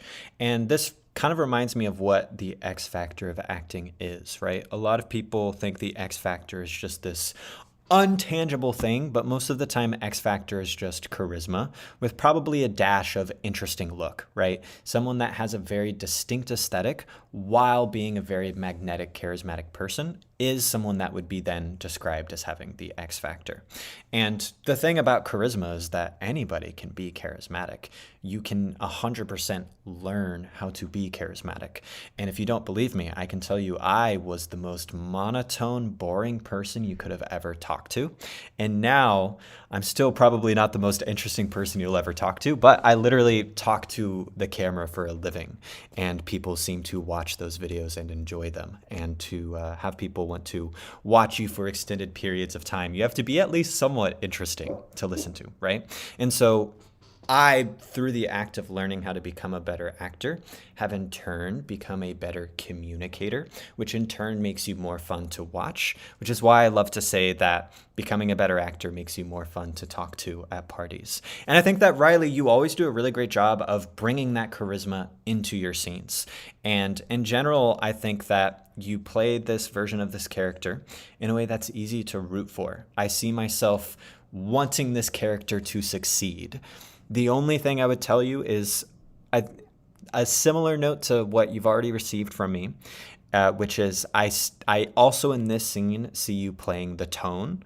And at times I feel like you're prioritizing tone over truth. And so I see you hitting the tone of romantic comedy, but it at times leans into almost cliche romantic comedy performance, which then makes me feel as though it's a little bit less unique to you.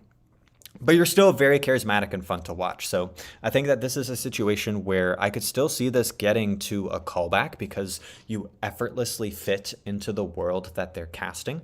But depending on, and this is where it's helpful to do casting director research, because it would depend on the type of romantic comedy that they're casting if you would potentially have a callback or not. And that's where doing casting director research is really important, because based off of past projects that they've done, it will give you an idea of what the general tone of this project might be.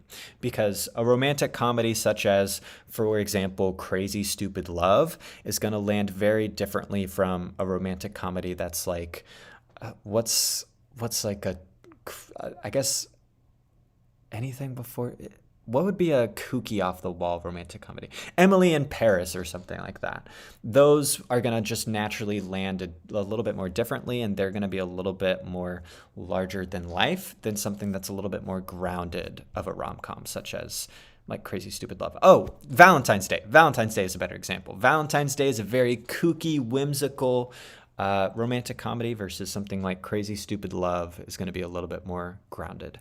So that would be something that, yeah, you just want to consider while going into your auditions. I think one of our every single month we have these really awesome special guests in our acting lab, and we've gotten a ton of casting directors specifically. We've had David Rappaport, Emmy nominated Jessica Daniels. We just had Alan Scott Neal. The Obsession casting director Skylar Zern is in the lab, I think next Sunday. Any of y'all that would love to be able to meet and potentially perform in front of Skylar, you should totally join the acting lab, because that is going to be, we're hosting our Obsession casting breakdowns where me and Logan are going to hop on calls exactly like this, breaking down every single person's audition for the Obsession casting simulation. It's pretty cool. We have basically this, these little mock casting calls, character descriptions. You can download the script and then upload your audition to whichever character you would like to read for. We don't have a ton of people that have submitted so far, but basically we'll then, exactly like what I'm doing on this call, go take by take by take by take by take, give every single person feedback the way that I'm giving feedback right now, and then shortlist our favorite actors to then perform in front of our special guest, which again for this month is Skylar Zern, who was the actual casting director of Obsession. But anyway, all that to say, what was I saying? See, this is a problem. I sometimes will go on this random tangent and then forget what I'm talking about. All that to say, if you've been enjoying this, then you would love to join the acting lab as well, as this is basically what we do every single month. So, what was I saying? Oh, yes, sorry. What I was getting at is that because we've had so many special guests, specifically casting directors, I think it was Jonathan Clay Harris. We've asked a couple of them about how to navigate the different tones that as an actor you have to incorporate into your work. And I love that I'm pretty sure it was Jonathan Clay Harris. We've had so many phenomenal casting directors. Sometimes it can be a little bit difficult to remember which was which. But Jonathan Clay Harris specifically said that a lot of capturing tone is more about capturing energy, not necessarily about just giving the on-the-nose tone that you think the show is going for. Because ultimately it's about the character energy. You think about Wednesday, for example. Would you say that Enid is super dark and gothic and moody? Of course not. She's very much so the bright light of the show. So within a single tone, you have many different energies that exist within that world. So if you end up just playing tone, you end up doing a very cookie cutter version of a character, and you put yourself into this very small little box of a performance that most of the other people trying to also just copy the tone are probably also going to do. So that's where it's about figuring out, well, what is this world? What are the kind of differences in perspective that this world occupies? What are maybe some of the general rules that this world has? But then how is my energy adding to this world, right? It's not just about, if this is a rom-com, let me just be bushy-eyed and full of life and desperately want love and be very light and bright with how I communicate. It's about, what type of rom-com is this? What are the requirements of that format? And then what energy is this character bringing to this format? And then you focus on the energy, not on the tone specifically. And then that's the easiest way to sort of go from, I'm doing a rom-com to, I'm doing a in-depth character that could fit into a rom-com world, but I'm not just doing the rom-com performance. I'm doing my own performance that could fit into a rom-com if needed, because it follows the rules of rom-com. Okay, but without further ado, let me now check out Chris. Okay, so she deleted her previous audition tape because it was a side that was probably not good to publish. Totally good. So this is a scene that she wrote, so there are no worries about copyright there. It's also ongoing, so you don't have to critique the whole thing. This is a scene where two immortals are facing off. Nice. One kept his integrity and therefore all his power, where the other made the decision not to be responsible for the truth and therefore loses her. Here she is bitter and verbally attacks the holy man, and she plays the holy man, with this being her response. Okay, let us check it out.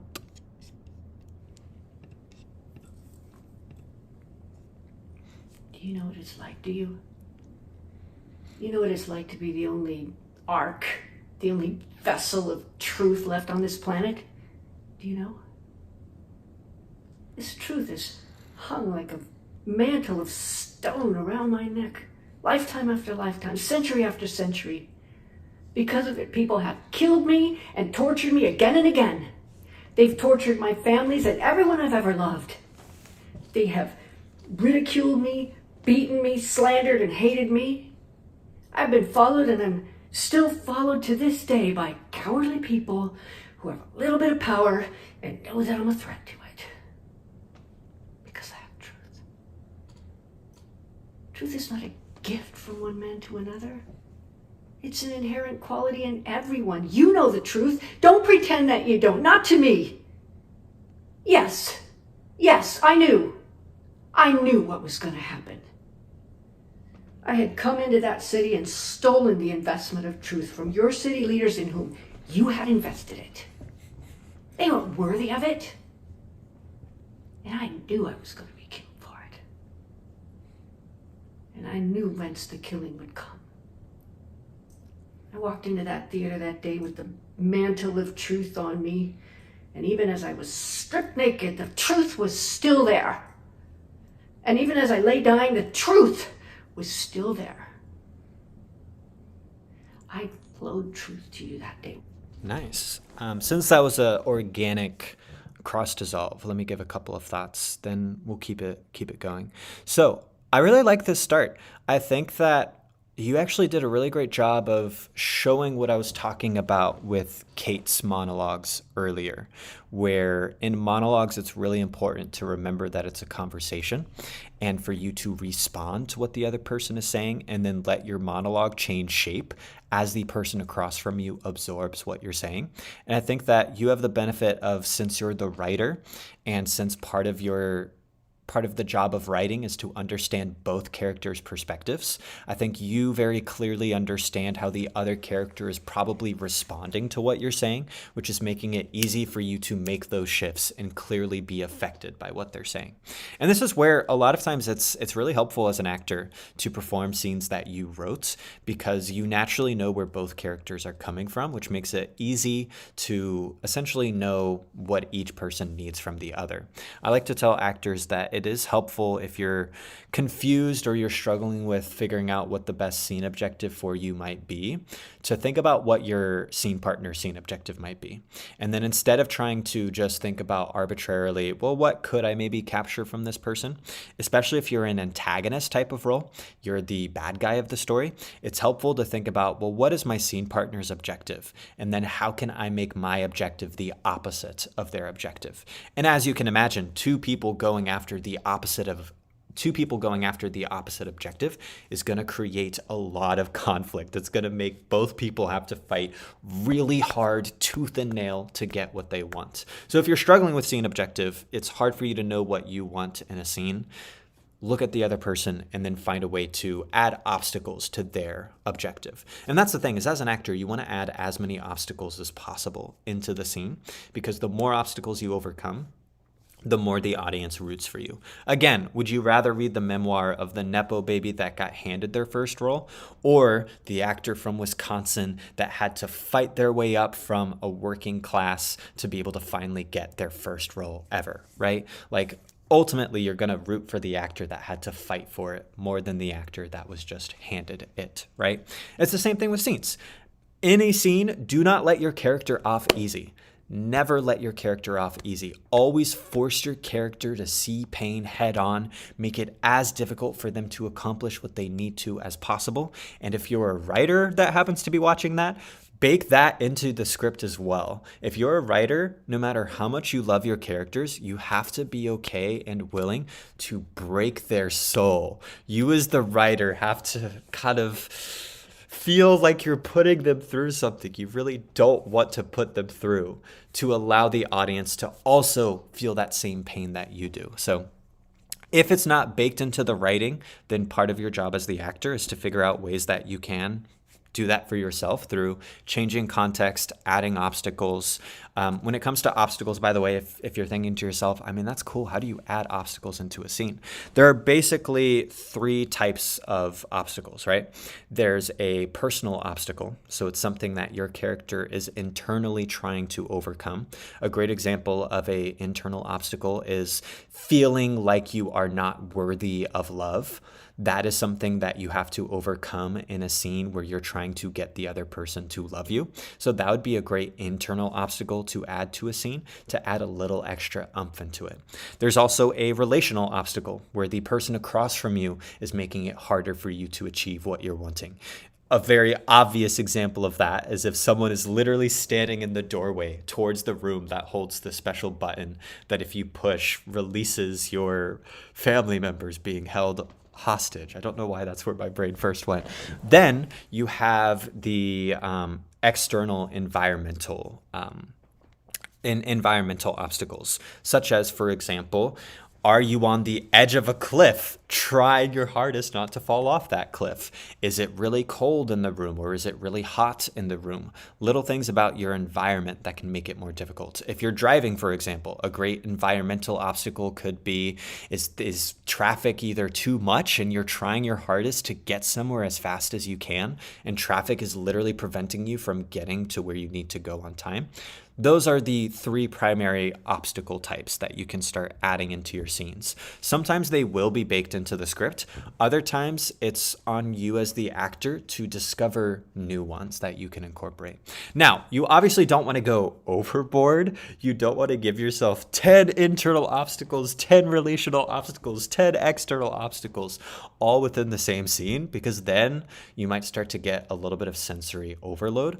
But in general, those are the first places you can look to add obstacles into scene work. Anyway, to bring it back to Chris, I think that it's very clear that you're being affected by the person you're talking to, and you're also doing a great job of having a good mix of both internal and external moments. So whenever you're acting, it's really important to have a good blend of both. Internal moments are reflectionville, when you're thinking about something that's happened. You're expressing how you feel. You're reliving something from the past. That's internal. External is something that is happening outside of you. It is the environment you're in or the person that you're talking to, right? If a scene is too internal, meaning most of the scene is very introspective, you thinking to yourself, you thinking about the past, you thinking about how you feel, it's going to feel very disconnected from your scene partner and the environment in which you're in.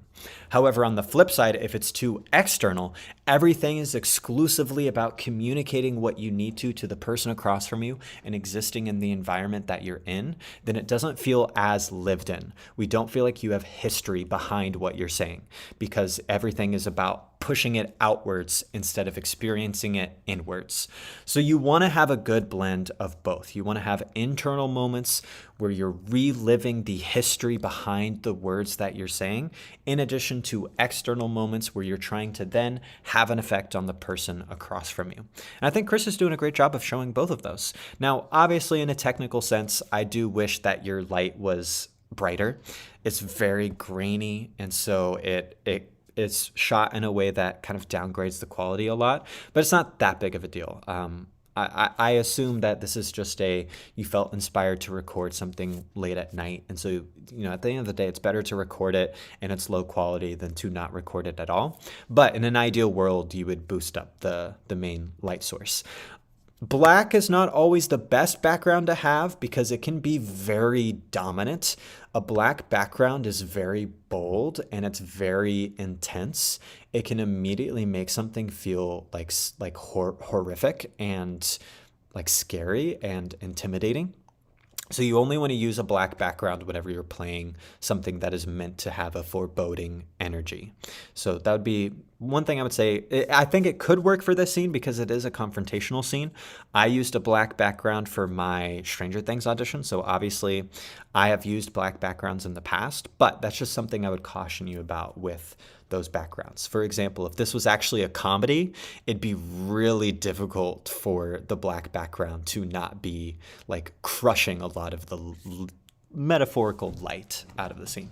So I would just, whenever you're thinking about what color background to use, you do want to like put into mind what are you trying to capture. So if I'm doing a lighter type of project, I'll probably use my light blue background. If I'm doing a darker, grittier HBO type of project, I'll probably use my like darker gray backdrop. So I like to change the backdrop I use based off of what I'm auditioning for in the general tone. Now, obviously, a lot of y'all don't have that luxury. I'm aware that I have the luxury of having a whole like space that I can set my auditions up. Do not feel like you are required to get a backdrop 100% if you want to be successful as an actor. I have tons of students in the acting lab that have booked projects off of just a blank white wall. It's totally fine. I personally look at it as just an extra flair that makes me enjoy the process. It's not a requirement that you have to do to make good auditions. All quality improvements on auditions are cherries on top, not the thing that are going to determine if you book a project or not. Anyway, let's watch this second section. And then I think she's the last clip that I see, at least in this post. So maybe I'll open up the comment section. I'll actually read through y'all's comments probably on my phone. And I think I'll probably try to watch a couple of folks that are just subscribers that aren't yet in the acting lab. I can watch a couple of their auditions and give them some feedback as well. But again, if you enjoy this whole process, I do this all of the time in the acting lab. We have entire classes that are going to feel exactly like this. If anything, this is just simulating what class feels like, except obviously my students talk back with me and we kind of get to build scenes out together. A lot of times I'll ask them questions so that I know exactly where they're coming from, versus this, I can only really go off of what I'm seeing like for the first time. But if this interests you, then obviously the acting lab will be a place that you love. And then we also have a bunch of people that will post their own auditions into the lab, and I will record fun little feedback videos, again, exactly like this for them, that they can watch back as well. And if you would like that on a consistent basis, then join the lab and you'll be able to get that on a consistent basis. Okay, but let me keep on watching Chris. Wait, oh, this is a different audition. Let me pull this back up. Okay. Okay, and here we go. My blood with my death. I laid that mantle down in the sand with the hope that someone, you, would pick it up and carry it forward. But no one did. That mantle of truth lies there today in that still wet blood and still hot sand in that stupid theater, untouched by time and attention. It still clings to you. It still haunts your every moment. like the specter of the four horsemen of the apocalypse. You can't escape it. And for centuries, I've seen you dance around it, sacrifice to it, pray to it, build shrines to it. Hell, I've even seen you wail to it, but you know what? I've never seen you ever pick it up and take it as your own. That communication that day went out to every man, woman, and child in that theater.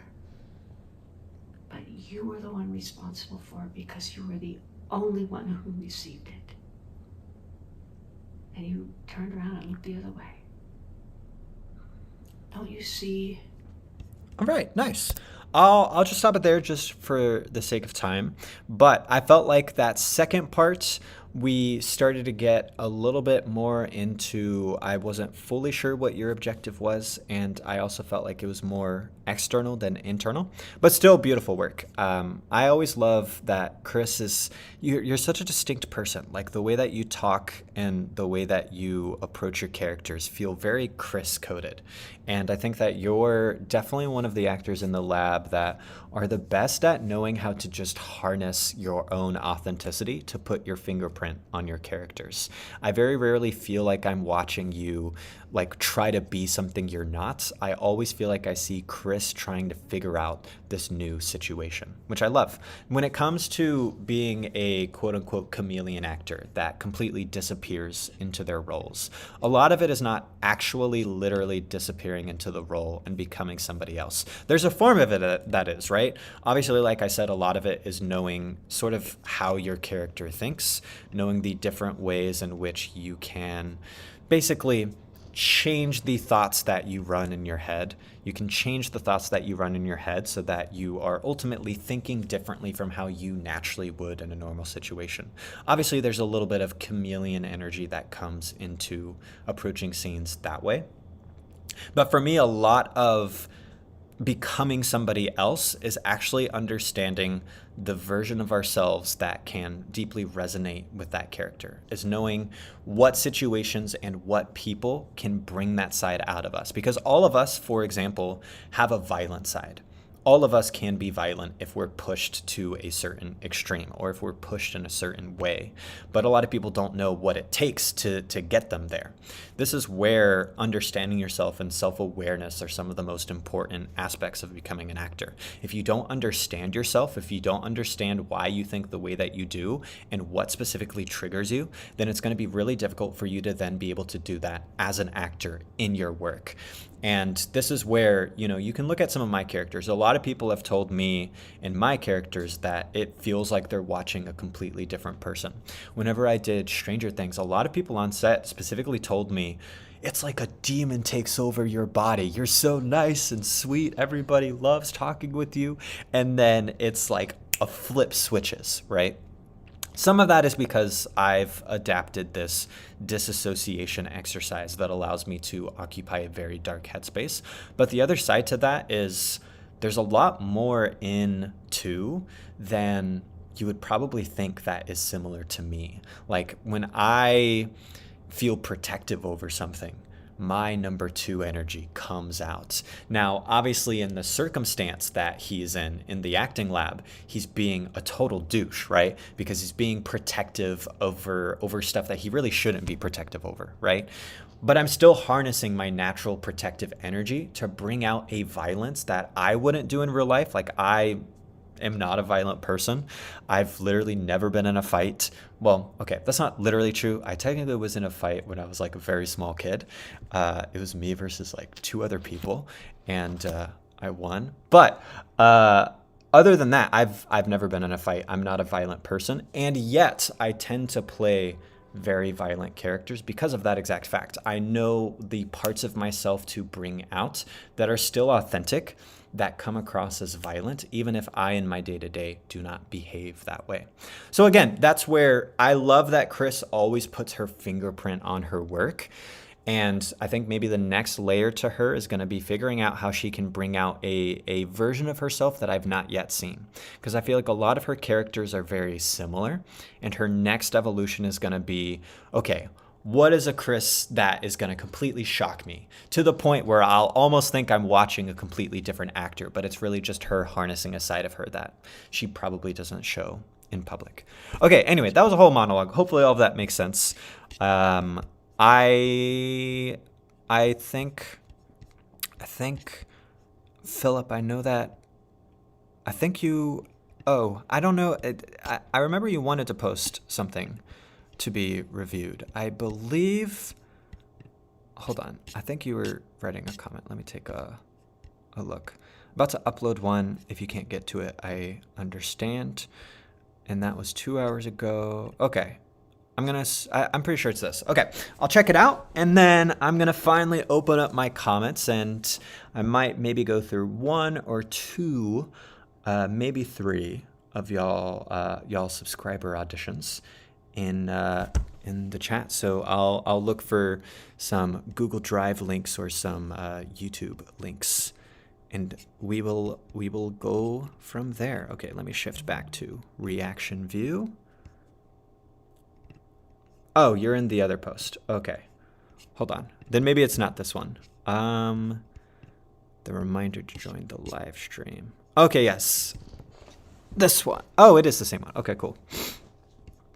Let us take a look.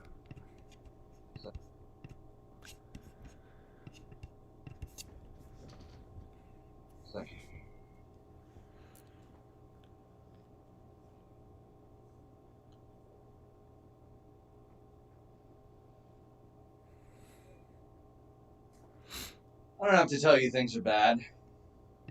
Definitely come way closer to camera. This is a better framing, so I'm just going to play the rest of it from this framing. Everybody knows things are bad. It's a depression. Okay, then I do that, and it immediately gets Everybody's out of weird. work or afraid of losing their jobs. The banks are all going bust. The dollar buys a nickel's worth. Shopkeepers, they keep a gun under the counter because there's punks running wild in the streets. There's nobody anywhere that seems to know what to do. There's no end to it. We know that our air is unfit to breathe. Food is unfit to eat. We sit watching the television while some local newscaster tells us that today we had 15 homicides and 63 violent crimes, as if that's the way things are supposed to be. I mean, the whole world's gone fucking crazy, so we don't go out anymore. We sit in the house, and the world we're living in, it gets smaller and smaller. And all we can say is, please, at least let me have my TV and my toaster and my steel-belted radials, and I won't say anything. Just please leave us alone. Well, I'm not gonna leave you alone. I want you to get bad. I don't want you to protest, to riot. I don't want you to call your congressman. I wouldn't know what to tell you anyways. I don't know what to do about the depression, or the crime in the streets, or the Russians. All I know is that first, you've got to get mad! You've got to say, I'm a human being! God damn it, my life has value! I'm real! So I want you to get up now. Get up! All of you! Get up out of your chairs! Get up right now! Go to your windows! Open them up and yell, I'm as mad as hell! And I'm not gonna take this anymore!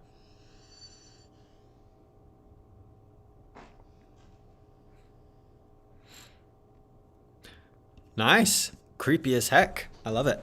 I love that you full sent it, and I can tell that you're pushing your body to the absolute max, which I really appreciate. A lot of actors only think about their face, only think about what they're saying, and I love that you are incorporating your body into the scene. And in addition to, obviously, the way that you're talking and your emotions going on a journey, your body is also going on a journey as the scene continues as well, which I really love.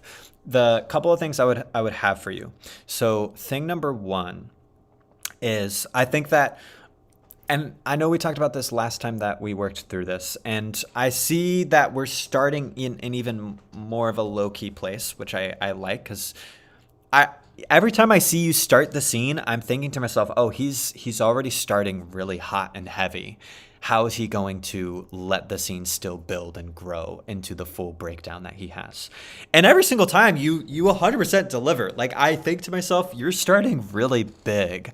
I don't know if you're going to have as big of a change as we need in this scene. I don't know if you're going to like fully let it feel like a natural crescendo with how big you're starting. You still crescendo, which is great. I love that, again, you're fully committing to this. And I want to just talk about, again, bringing back to what I talked to with Kate, who also did her theater monologues that she submitted.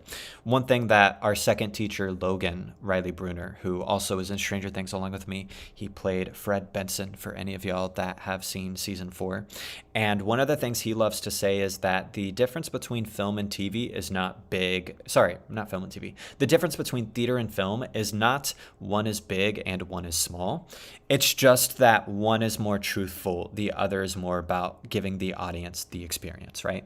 And so you can be crazy big. You can really swing for the fences and it can still be real, right? There are many people that actually unload to a degree that makes you want to put them into a psych ward. I would definitely put this character into a psych ward, which is important because that's part of the purpose of his arc, is to show that the way the news is being run is allowing him to slowly devolve into a state of hysteria, right? Now, the couple of things I would want to work with you on is you are a very engaging speaker. It's kind of the same as what I talked about with Riley, where you're very naturally charismatic, and I would rather you full send it and me have to bring it back a little bit, right? It's easier to bring something down than to push something up. But what I will also say is I want to challenge you to go into scenes unafraid of being boring. I feel as though a lot of actors that are coming to film after theater are extra focused on being interesting and engaging and not wanting the audience at any point to feel like their attention wanders, right? And as a result, a lot of times they overshoot it because they're trying really hard to make sure the audience doesn't lose interest. And a lot of times that leads to very performative scenes. And I feel like the beginning of this feels performative. It feels very planned. It's perfectly enunciated. It's very polished. And it very much so feels like it would be beautiful, brilliant on the stage, but the first half is still just a little bit too attention grabbing.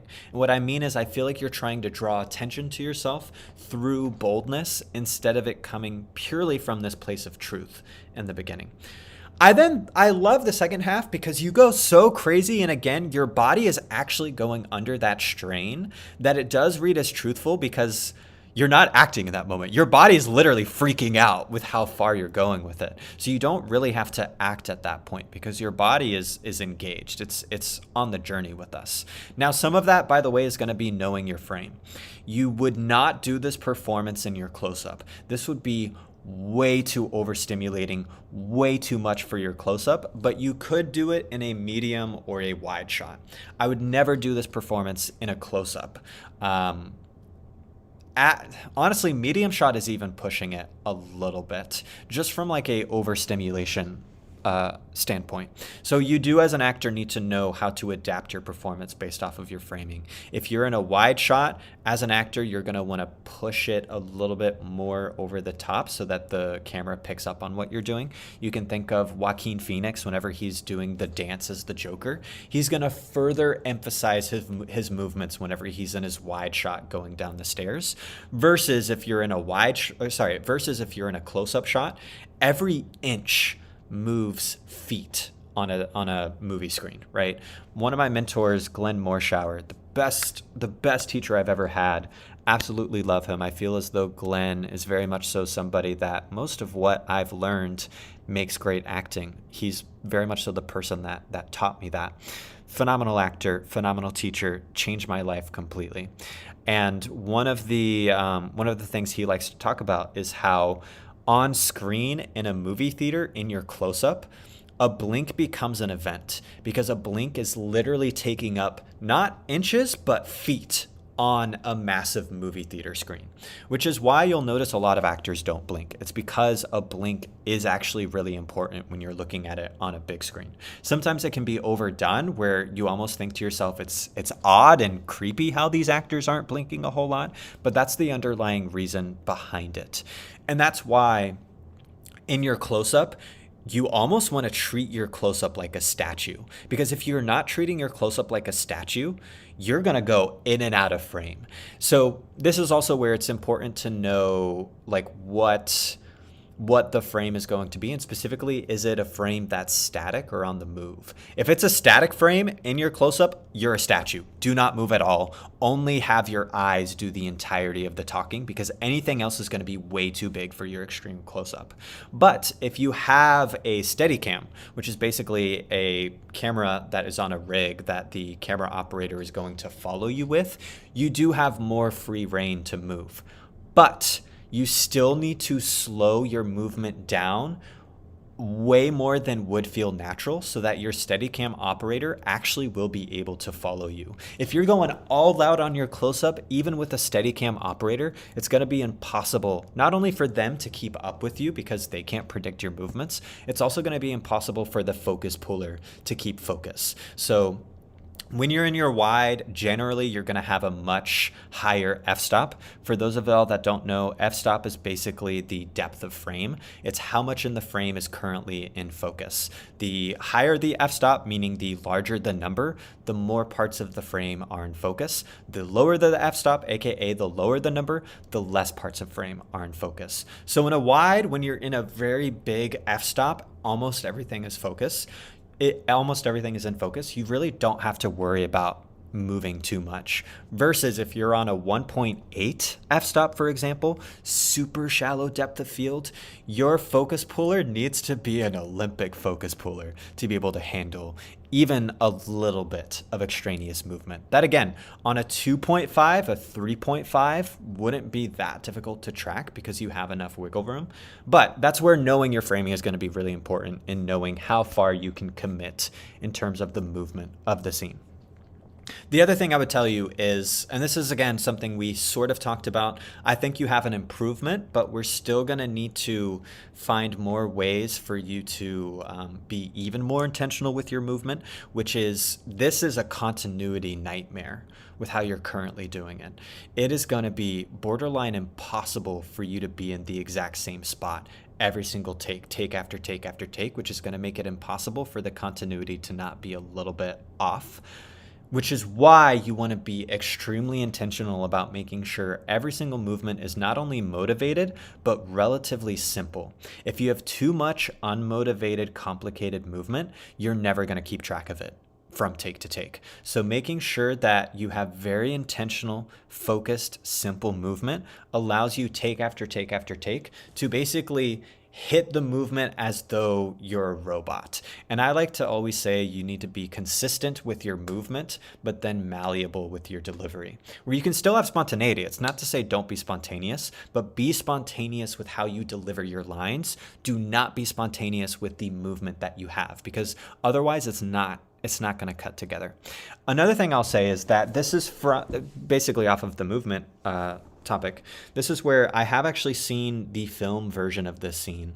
A YouTube video that'll come out relatively, actually I don't know when it'll come out. It's a pretty big undertaking of a video.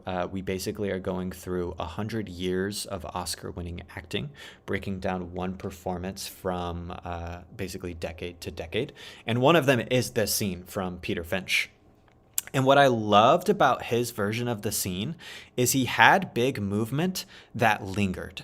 So he wouldn't just be going crazy like a live wire the whole time, but he would have this movement that it was almost like he lingered in.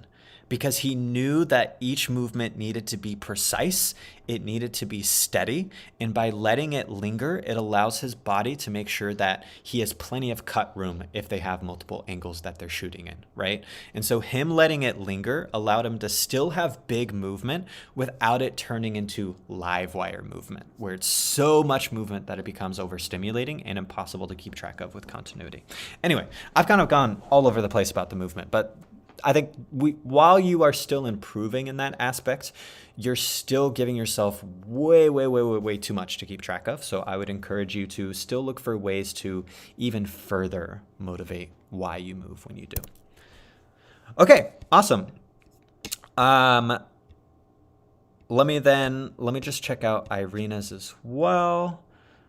And then I'm going to go to the chat. I know I said that about Phillips, but I'm going to watch Irina's and then I'll go to the chat. So this one, you're not 100% happy, but this is about Yennefer and Geralt. I know that's not how you pronounce it. Yennefer and Geralt. I've never seen the show, so I apologize if I am completely butchering his name. But Yennefer and Geralt were once deeply in love, but their relationship ended when Geralt disappeared without a word, leaving her to question whether their love was ever real or only the result of a magical bond. 4 years later, they meet again, and this is their first conversation.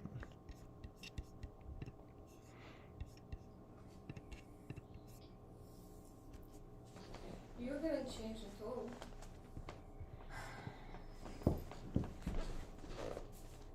Neither have you. And in both cases, it is equally normal. Or equally abnormal if you prefer. In any case, the mention of it, though, it might be a good way to begin a conversation with, is meaningless, am I right? Come here. You are. Well, now that we have all the preliminaries out of the way, I wonder what's coming next. You see if I see, but I don't understand. Why did you come here again? Surely not because of the dragon. I assume nothing has changed in that regard. No, nothing's changed. So why, then I pray, have you joined the fight? If I said that it was because of you, would you believe me? I believe you, why not? Men like to meet their former lovers. They like to relive memories. They like the thought that this erstwhile erotic ecstasy gives them some kind of perpetual ownership of their partner. It enhances their self-importance. You are no exception, in spite of everything. Nevertheless, you're right, Jennifer. The sight of you makes me feel wonderful. In other words, I'm glad to see you. Is that all? Well, let's say I'm also glad. Having said that, I wish you good night. I'm retiring for the sleep, as you can see, and before that I tend to bath and usually get dressed to perform this activity. Withdraw then, in order graciously to assure me a minimum of discretion. Yeah. Don't call me that! And if you touch me, I'll scorch your eyes out, you bastard. What did you think, Geralt?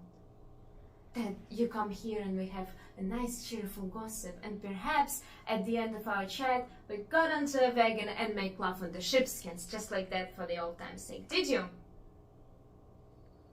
Those 4 years left their mark, Geralt. I'm over it now. Which is the only reason why I didn't spit in your eyes during today's encounter. But don't let my civility deceive you. Jennifer. Be quiet!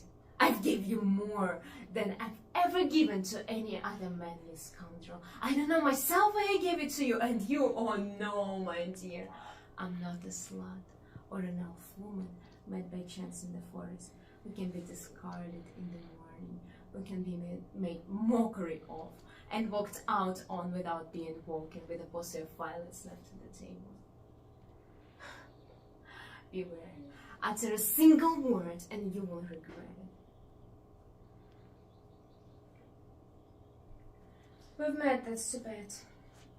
But we shall not make a spectacle of ourselves in front of everybody. We shall give face. We'll pretend to be good friends. But this in no way means that I've forgiven you. I shall never forgive you, Richard. Never.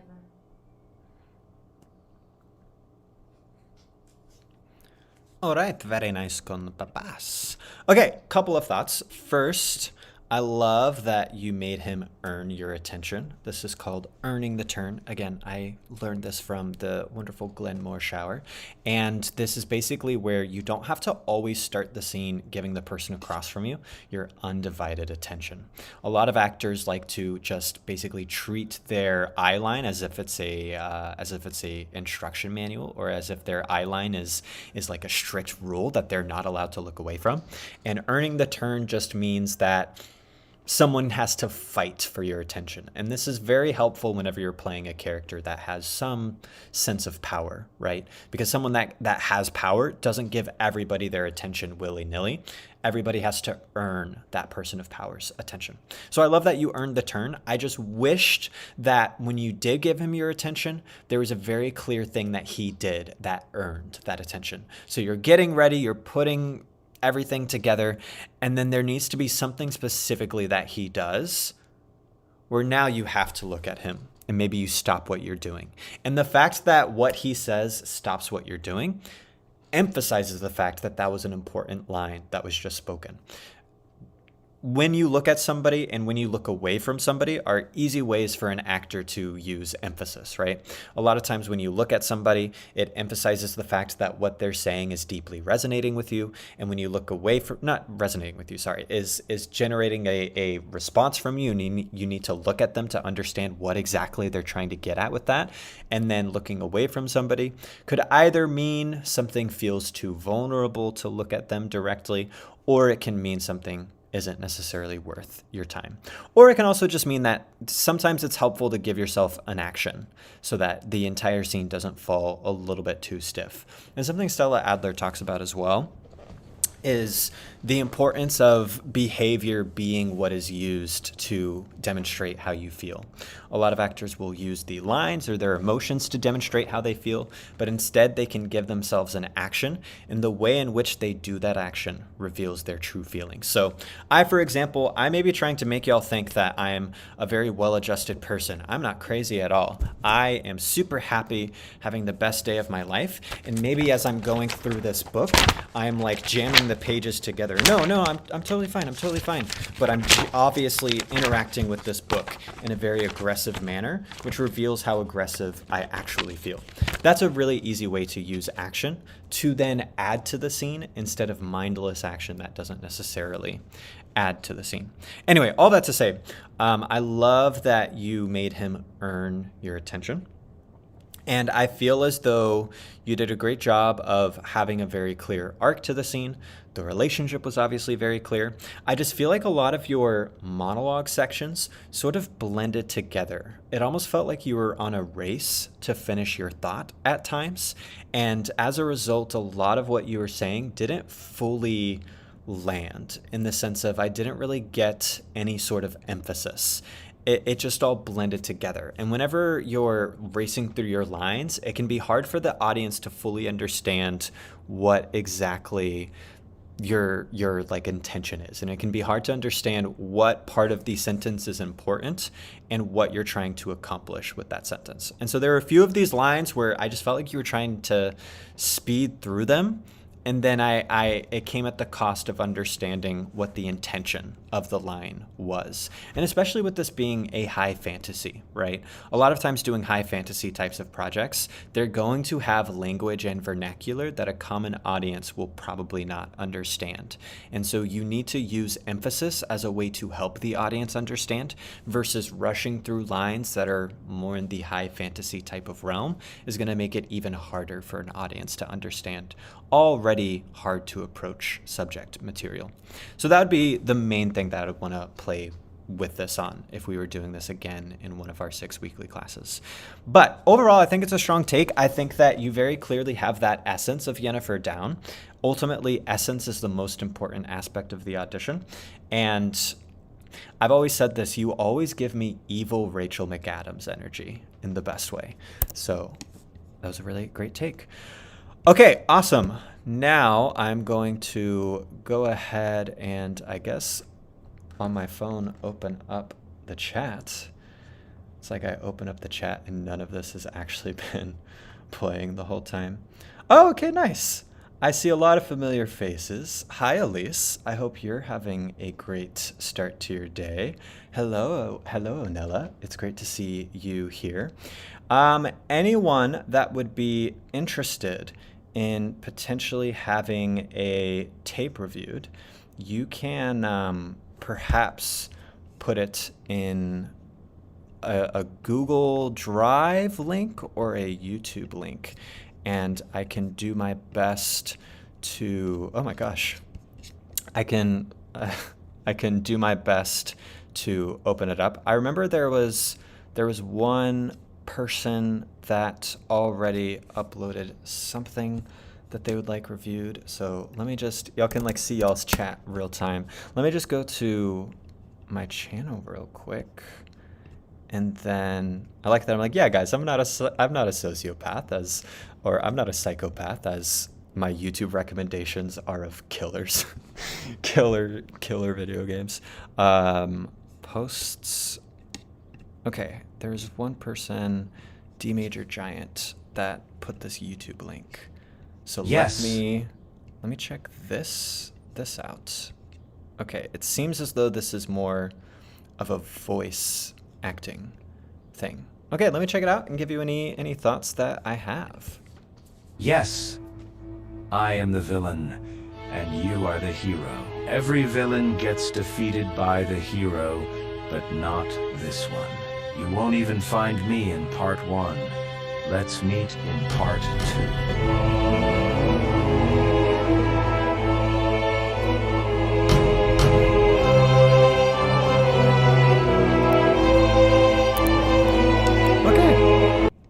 Cute. It is giving a little AI, if I'm honest, and not just like in the way that it's like put together. I feel as though you're focused on making your voice sound cool and sound interesting instead of connecting ultimately to like what is the character trying to accomplish in this. I know that this is more of a trailer, so it's more so voiceover trying to build up hype for this project that is about to come out, but it's really important for the voice, whenever you're doing voice acting, to in many ways carry what we can't see. And I think that it seemed like you were focused on making sure your voice sounded cool, that I never really got the sense of, well, who is this person?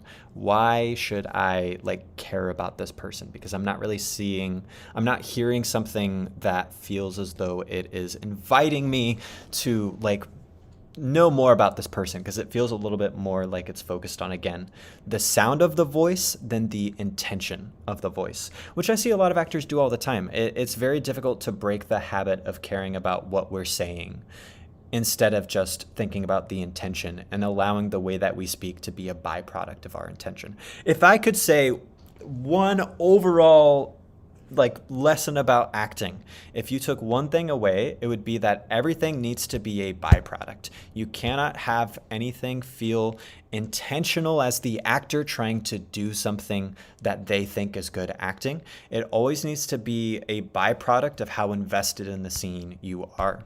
It's a byproduct of the relationship. It's a byproduct of what's at stake. As long as everything's a byproduct, it will read as truthful. As soon as you try to do good acting or sound interesting or make a strong choice, it starts to feel so intentional that we're aware we're watching an actor. Anyway, those would be my thoughts.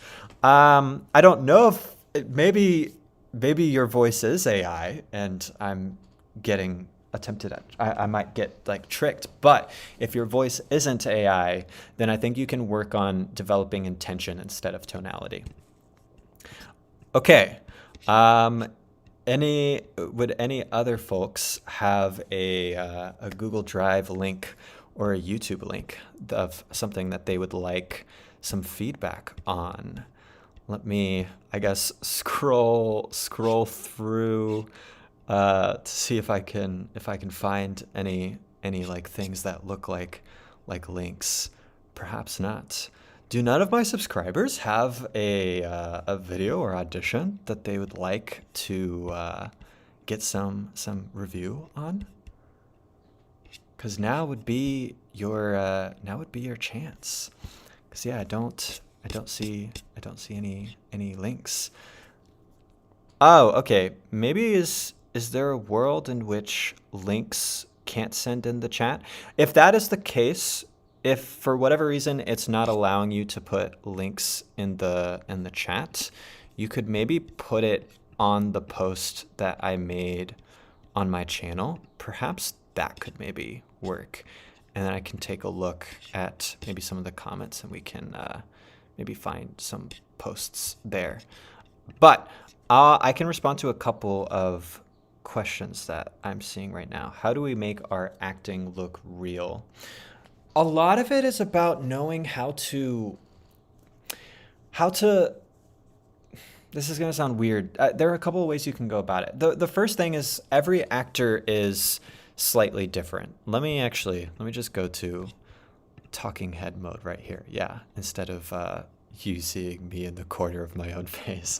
When it comes to making your acting feel real, a lot of it is about not trying to be real. You know, I think that a lot of actors struggle because they're trying so hard to be believable that it lands boring, and they're fully aware the entire time that they're like doing a performance. And the reality is that so much of doing believable acting is about putting yourself out of the equation.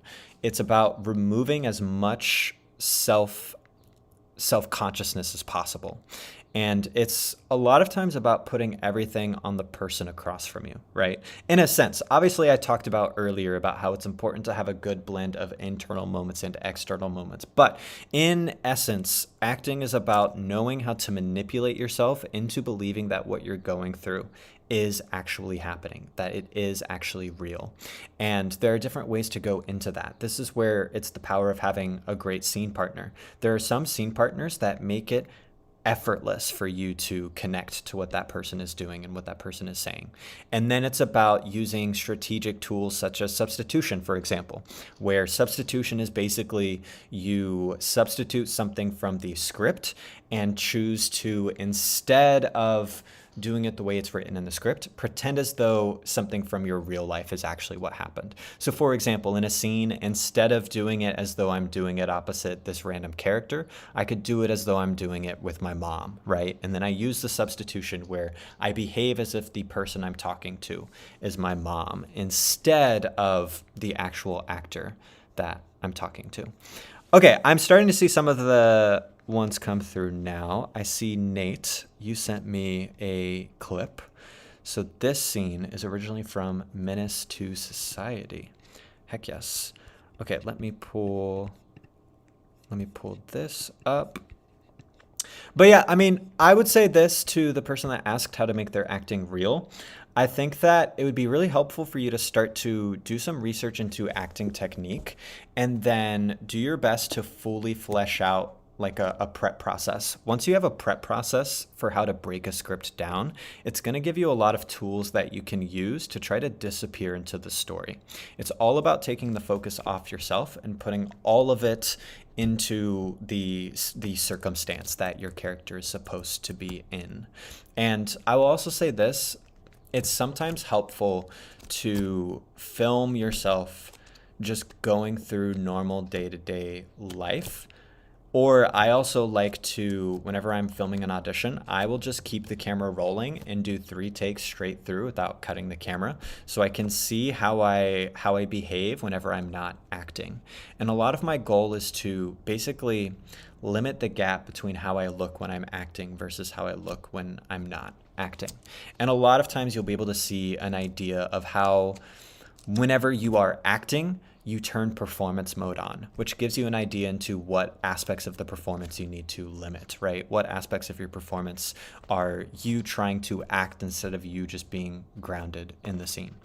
So that's, there are so many ways you can go about how do you act real, but another thing you can try is improv, right? A A lot of improv is about leaning into your instincts and embracing spontaneity the exact way that you would do so whenever it comes to real life. You enter a conversation and you just go off of whatever the other person is saying to you spontaneously. And so maybe doing some improv will help you ground in the scene and not try so hard to worry about looking real, but just like have the conversation. Something I do with my students a lot in class whenever they're struggling to make a scene real is I will just start having a conversation with them in a way that is similar to what their character is going through. So I will basically have this conversation with them, and then I'll tell them that's all the scene needed to be. Because a lot of times actors aren't being real because they think the scene needs to be something that it doesn't need to be. And then I'll have a conversation with them. I'll find a way to actually trigger something in them that will then generate a strong response in the way that they're speaking with me. And then it's just the idea of that's all the scene needs to feel like. It doesn't need to feel like you're having this big breakdown. It just needs to feel like you're present, right? Anyway, it's easier to communicate that whenever it's in a class setting where I'm actually like playing off of people live, but that's at least the simplistic-ish way that I can describe it, just like live. Okay, let me check out Menace to Society. Okay, let me just transition to reaction mode. Okay, and here we go. Boy, oh boy, man, sorry about that, man. I mean, Grandpa can get carried away with that Bible and shit. Hell yeah, he be going to church every Sunday, huh? Faithfully. I mean, sitting there praying to a white Jesus. Shit, man, black people got too much damn religion as it is, man. That's what I'm saying. But anyway, what's up on that shorty, boy? Fucked up with that. It ain't no thing. But I ain't what you was hollering on the way to the hospital. He was like, Hey, you was sounding like a little bitch, man. Man, fuck you, man. That shit did hurt. And you fools swear y'all so damn hard. I heard that shit. What? Stay up, Kay. Oh. Calm down. Shit, nigga, that wasn't me. Trying to act all caring and sensitive. Yeah, that was you. Hey, we're still mad at you for dropping all that blood on us, man. Fuck y'all. I almost died, that motherfucker. Shit, I was about to tell you something before we wound up in the house, man. What's up? Oh, nigga, guess what? Word got back on the little marks who jacked you and Harold. I knew where they be kicking it at. Down with a 187. Let's do this. Rest for hell, man. Hey, man, you getting down, nigga? All right, nice. So the couple of thoughts I have. Number one, be careful about the audio mixing with this. I feel as though you adding a lot of this ambiance and background noise is distracting a lot from what matters in the scene, which is the relationship that you have with, is it Harold? So I sometimes have the memory of a goldfish. The person that you're talking to, whoever that person that you're talking to, oh, it's you and Harold, so it's not Harold. But whoever it is that you're talking to, that relationship is the thing that is the most important. And I feel like a lot of the audio, while I think you're doing it from the perspective of trying to make it feel more immersive, is actually distracting from what you're doing and makes it harder for us as the audience to be immersed.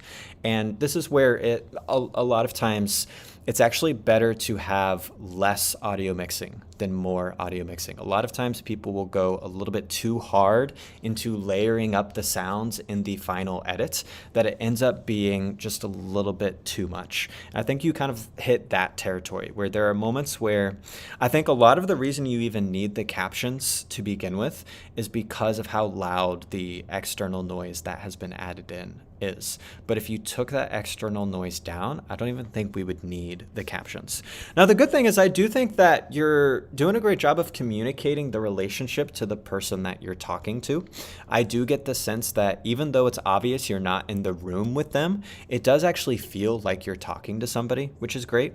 But I also feel as though there are many moments in this, I see you trying to be funny and I see you trying to like make a joke.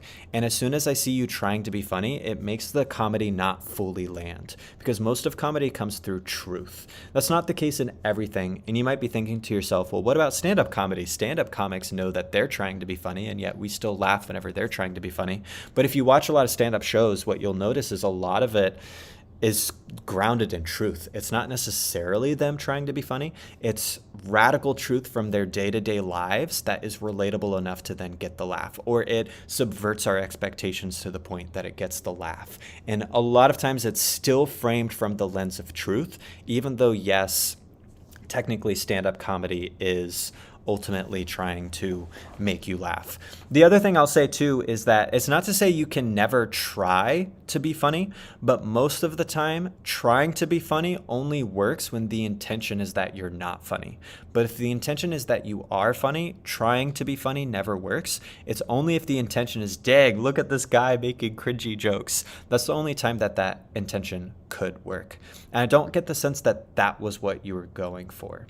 So those would be my main thoughts. Overall, though, thank you for being the first subscriber that I got to give some acting feedback to. Okay, let me see if, yes, Sir Luke. Let me take a look at yours. Mother's gone now, so Sis looks after me and does things around the house. Money's tight, it always has been. And at night, she'll tell me that everything will be okay as long as we have each other. But then she goes and cries herself to sleep, thinking I can't hear her. And the money is so tight that we eat the same thing every day. And the clothes we can't replace have holes that keep getting bigger. And the tax man says we owe them money, which don't make sense to me, because we're barely getting by. And Sis says we're in a desperate time right now. She's doing so much. And Ma used to say, desperate times calls for desperate measures. I just sure hope Sis don't do nothing desperate. But lately she's had strangers over, some of whom smell funny. And on account of that funny smell, she makes them stay outside, where I hear yelling, but can't hear what they're talking about. And then she'll come storming in, slamming the door. She's prayed for a miracle for some time, but the other day she said she has a friend who has a chance at some money that can help us out, but she didn't say anything else. All right. Nice. I think that you're doing a great job of letting your eyes carry a lot of the intensity. And it feels like your eyes are definitely in pain, which I really love because it shows some of that intensity that your character is feeling in this moment through this conversation. And I think you're doing a good job of having that stillness in this. It's very easy for actors to move way too much, which ultimately dilutes the power in their eyes. And I think you're letting your eyes do all of the talking. But the couple of things I would work on if we were doing this in a class type setting. Number one, we're not seeing any of your internal world. I need you to have moments of that reflectionville where you're not just saying what happened, but you're reliving what happened. And you being able to relive what happened allows us, the audience, to just believe it in a slightly different way. But if you're just saying it, it doesn't feel like it has history behind the words. It just feels like words that are coming out of your mouth. So that would be the primary note I would have for you. It was very externally focused, but we lost a lot of that inner life. The other thing I would say is that I love the stillness, and I think it needs to always have movement to contrast it. So everything needs at least a little bit of contrast to matter. If you're still, you need movement to make the stillness matter, and vice versa. The reason you're still makes the movement matter as well. And I think that you were so still, eventually it came to the point where it started to feel like you're still because you don't know what to do with your body and you don't know what to do. And so it starts to become a little bit more stiff than just still. So I'd want to find a way to open you up a little bit more. And we would find some little things to add a little bit of activity into this, so you're not just sitting and staring at the person you're talking to the whole time. And that would obviously be something that we could kind of build out together based off of the circumstance of the scene. I'd probably look at the script, and then based off of what is happening in the script, have some ideas on how you can kind of adjust the environment around you to make it a little bit easier for yourself to not have to then get in your head about the activity that you end up adding. But anyway, all that to say, I think that the framing itself is good. So good job with the framing of it. You could maybe go even slightly closer than you currently have, as this is more of a mid shot, and you can go upper chest up, and you don't have any distracting background. The light is making sure that you're not backlit, you're relatively front lit. So the lighting itself and the framing is totally workable for a self-tape setting. If I was being perfectionistic, I would maybe want you to wear a different shirt so that it's not cream background on white shirt, and that makes it a little bit monotonous and visually unintriguing. So I'd maybe add a different color to what you wear shirt-wise. But other than that, I think that the technical aspects of it are great. I'll leave a little like for you. Okay. Let me see if there are any others that added it. Michael Scott. Oh, hey, Michael. I remember you from the lab for a little bit. Okay, let me... Whoa. Where did it go? Hang on. Okay. Let me just do it like this. Oh no, it's not available anymore. Maybe it got accidentally deleted or something. Okay, let me look at Gavin.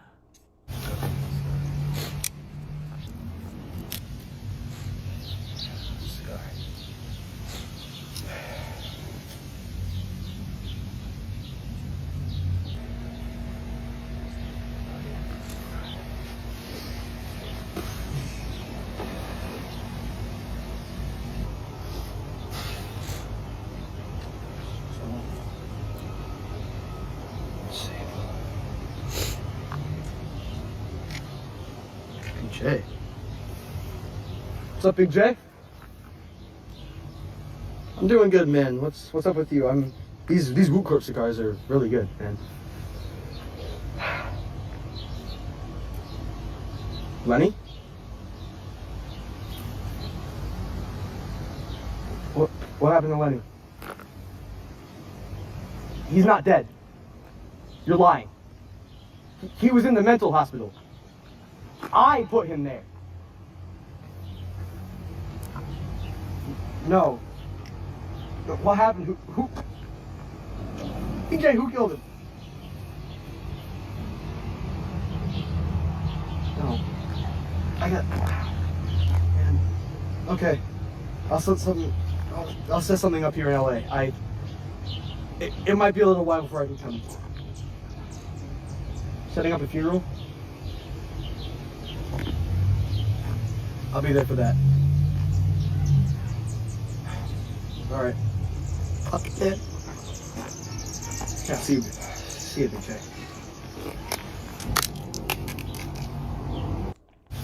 All right, cool. Good thing is you had an arc. I like that you got to start a little bit more free-spirited. It felt very light, and then as the phone call ended up giving you terrible news, I like that we got to see a shift in not just your demeanor, but also your body language. I think body language is something not a lot of actors incorporate, so I like that you did incorporate your body language into it.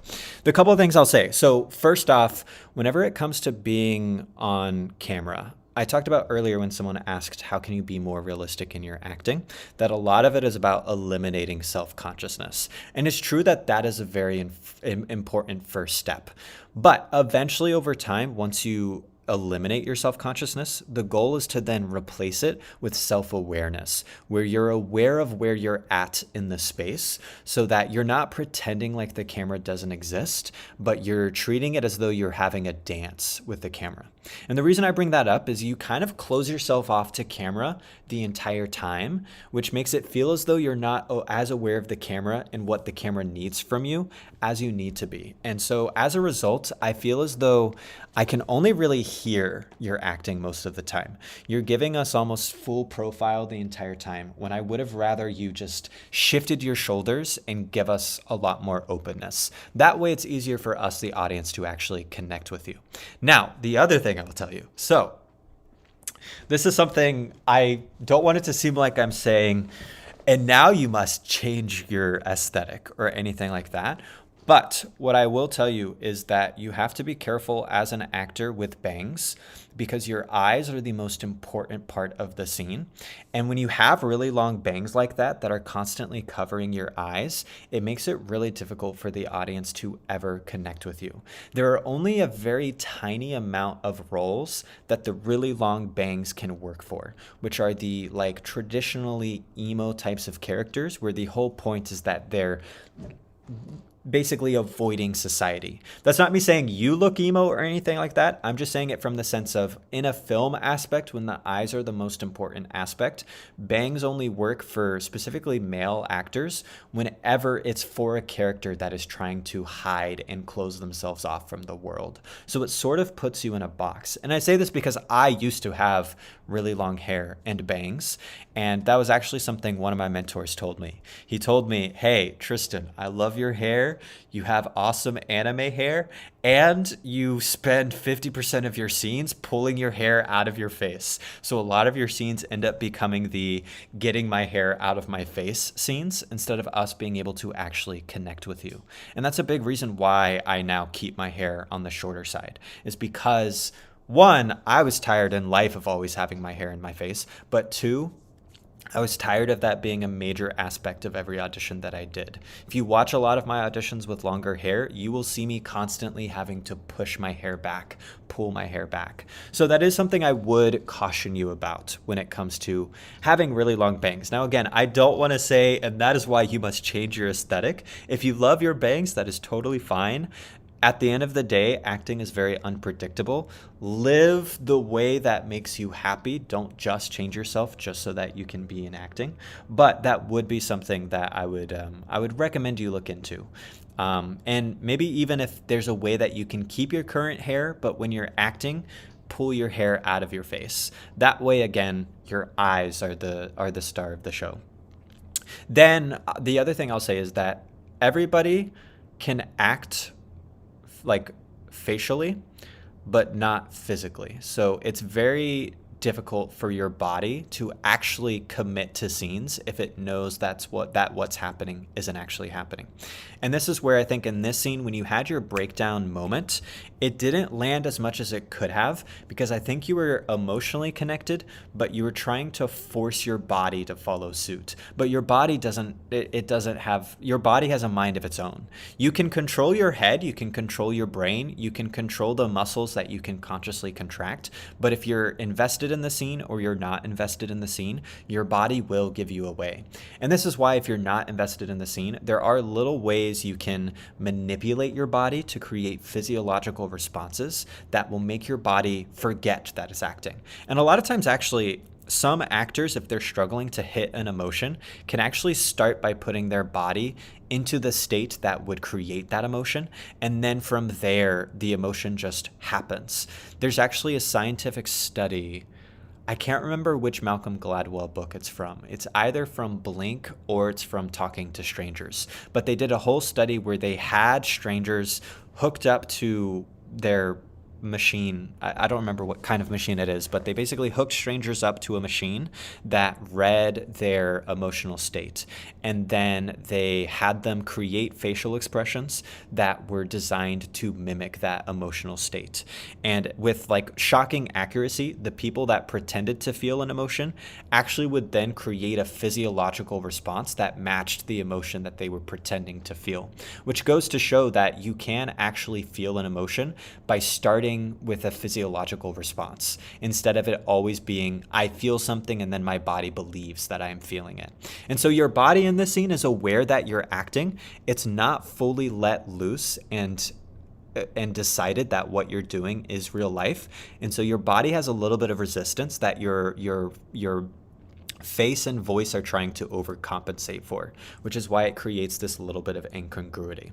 One of the quickest ways to be able to get some of that urgency into your body is to do some hyperventilation. Whenever someone has a panic attack, they start having these very rapid, shallow breaths. So if you as an actor want to simulate a panic attack, you can basically simulate the symptoms of an oncoming panic attack, and that will actually start to jack up your adrenaline. And then, like that other person asks, how do you make acting more realistic? You don't have to act at that point. Your body is actually freaking out. You don't have to act like you're freaking out. Your body just starts freaking out, and then you're just having a freak out. And it reads as truthful because it is truthful.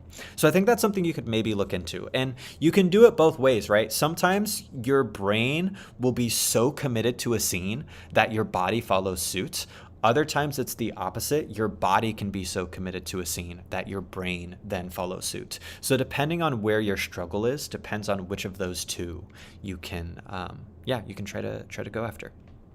Overall, though, thank you for sharing. Okay, let me check out and see if this new link works. Yes. Okay, perfect.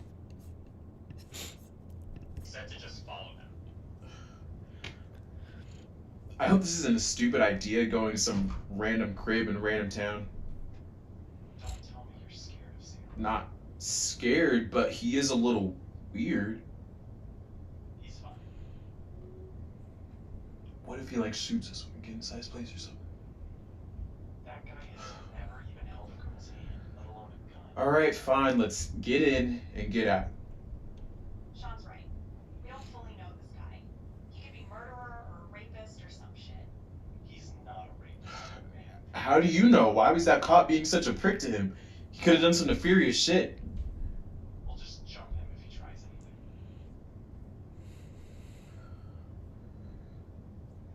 anything. Fuck it. We're here already, might as well see it through, I guess. There's the Sean we all know and love. Man, shut up. All right, nice. Okay, a couple of thoughts. First off, I do like that you are actually using your mirrors to look around so that you're able to like sell some of the driving aspects of it. A lot of actors, whenever they're driving, will just look directly at the person that they're talking to, which is how you get into a car crash. So I like that you're using your mirrors to talk to the people in the car. That's one of the quickest ways to be able to sell I'm in a car. However, your wheel is way too high up. And obviously because you're just holding your hand out, the wheel is constantly moving. And this is why whenever I am doing a driving scene, I give myself an actual wheel to play off of. I have basically in the acting lab a whole, oh wait, this is Chrome where I'm not logged in. In the acting lab, I actually have a whole post that I made about how to film driving audition tapes that any of y'all that end up joining the acting lab could check out. But I will usually, not usually, it depends on what spot I'm in, but I will always give myself a physical thing to hold on to be my wheel, instead of just trying to mime and pretend as though I'm driving. For two reasons. One, you don't have to like worry about the wheel constantly moving positions. But two, sometimes it hurts to just hold your arm up for like, minutes and minutes and minutes on end, especially if you're filming a ton of different takes. It's going to hurt after a while to just hold your arm up. And I could kind of see that happening because your arm started shaking a little bit. So I will, a lot of times, I guess a little bit of a lore dump for those of y'all that don't know this. Actually, I don't think I talk about this in my YouTube videos, but back in the day, I was I was the general manager of a wedding venue. And that's why I have these wedding chairs in my apartment that I stole from the venue. I didn't actually steal them. I asked for permission-ish from one person, but I didn't ask for permission from the other person because I guess reasons I won't say publicly. That'll be if I'm in acting class type of admission. But most of the time I'll use this chair as my wheel so that I can basically put my hand resting on the chair. Why did I forget how to say chair for a second there? That's how I know I've been talking too much and talking too long. But I will just put my hand on the chair, and now I don't have to worry about consistency in the placement of the wheel to the point where, if we see a floating wheel, it's going to naturally remind us that we're watching an audition tape. And my entire goal whenever I'm filming an audition is to be able to make the audience forget that they're even watching an audition. I want to be so grounded and immersed in the scene that they don't even realize that it's an audition that they're watching. So that's the quickest way to then have that wheel. Now, anyway, the main note that I have for you is I think that you're capturing the attitude of the character.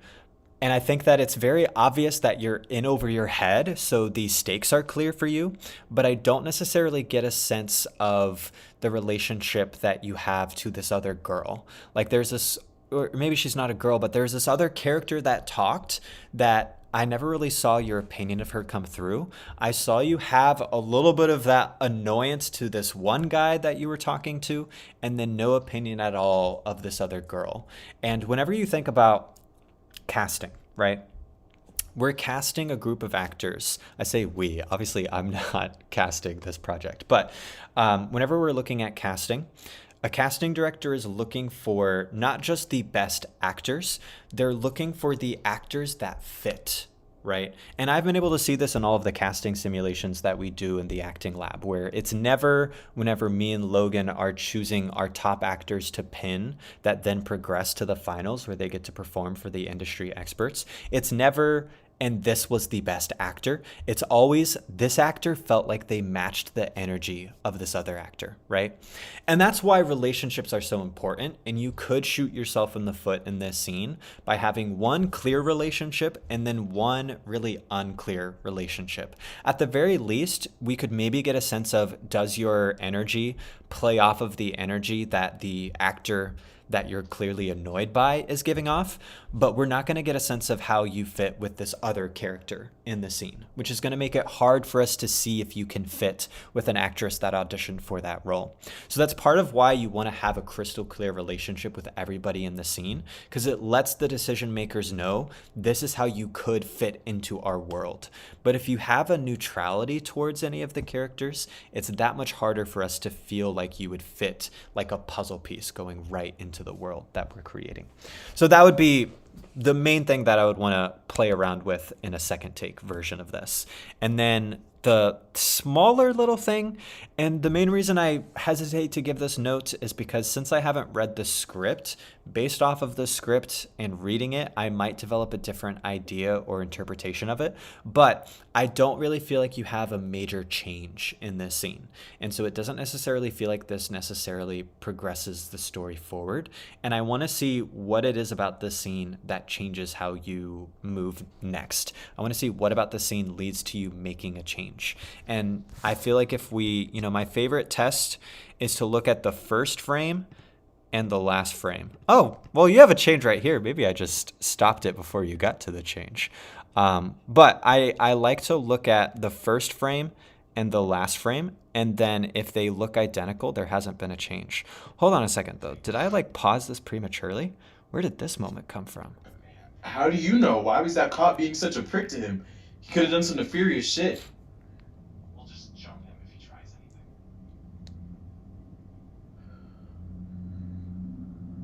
anything. Fuck it. We're here already, might as well see it through, I guess. There's the Sean we all know and love. Man, shut up. Okay, so I guess we had a tiny bit of it. Man, I think that then we can, and this is where I would need the script to kind of go through it a little bit more. We can identify what it is that's annoying you so much about this guy in the beginning, and then we can find a way to add a little bit extra conflict, and then we need more of that moment where we see what exactly leads to you deciding to say yes and go through with it. I don't really see the moment you are convinced. I just see the moment that you take a deep breath, okay, fuck it, let's do it. And I want to see what specifically has changed in the car that leads to you agreeing to go. But did I hallucinate? Because yeah, you did actually change a little bit through this. I must have just hallucinated or stopped this early. So I'm glad I did the first frame, last frame check. Because yeah, I always like to look at first frame, last frame. If they look too similar, then I didn't go on enough of a journey through the scene. Okay, nice. Let me see some other folks. I think Bob and Family, aka Naomi. Hello, my name is Naomi Butterday. I'm 16 years old. Hello, my name is Naomi Butterday. I'm 16 years old, born on the 11th of October 2009. I'm 5'1" or 154 centimeters, and I am based in Essex, United Kingdom. Okay, you pick. Who do I go for? Mr. Winnick always marked me tardy, even if I was only a few seconds late. Then he shall pay dearly for his crimes. Got him! No, doesn't count. What? I got him on the bounce. Bounce doesn't count. Since when is that the rule? Since like 3 seconds ago when I made it up.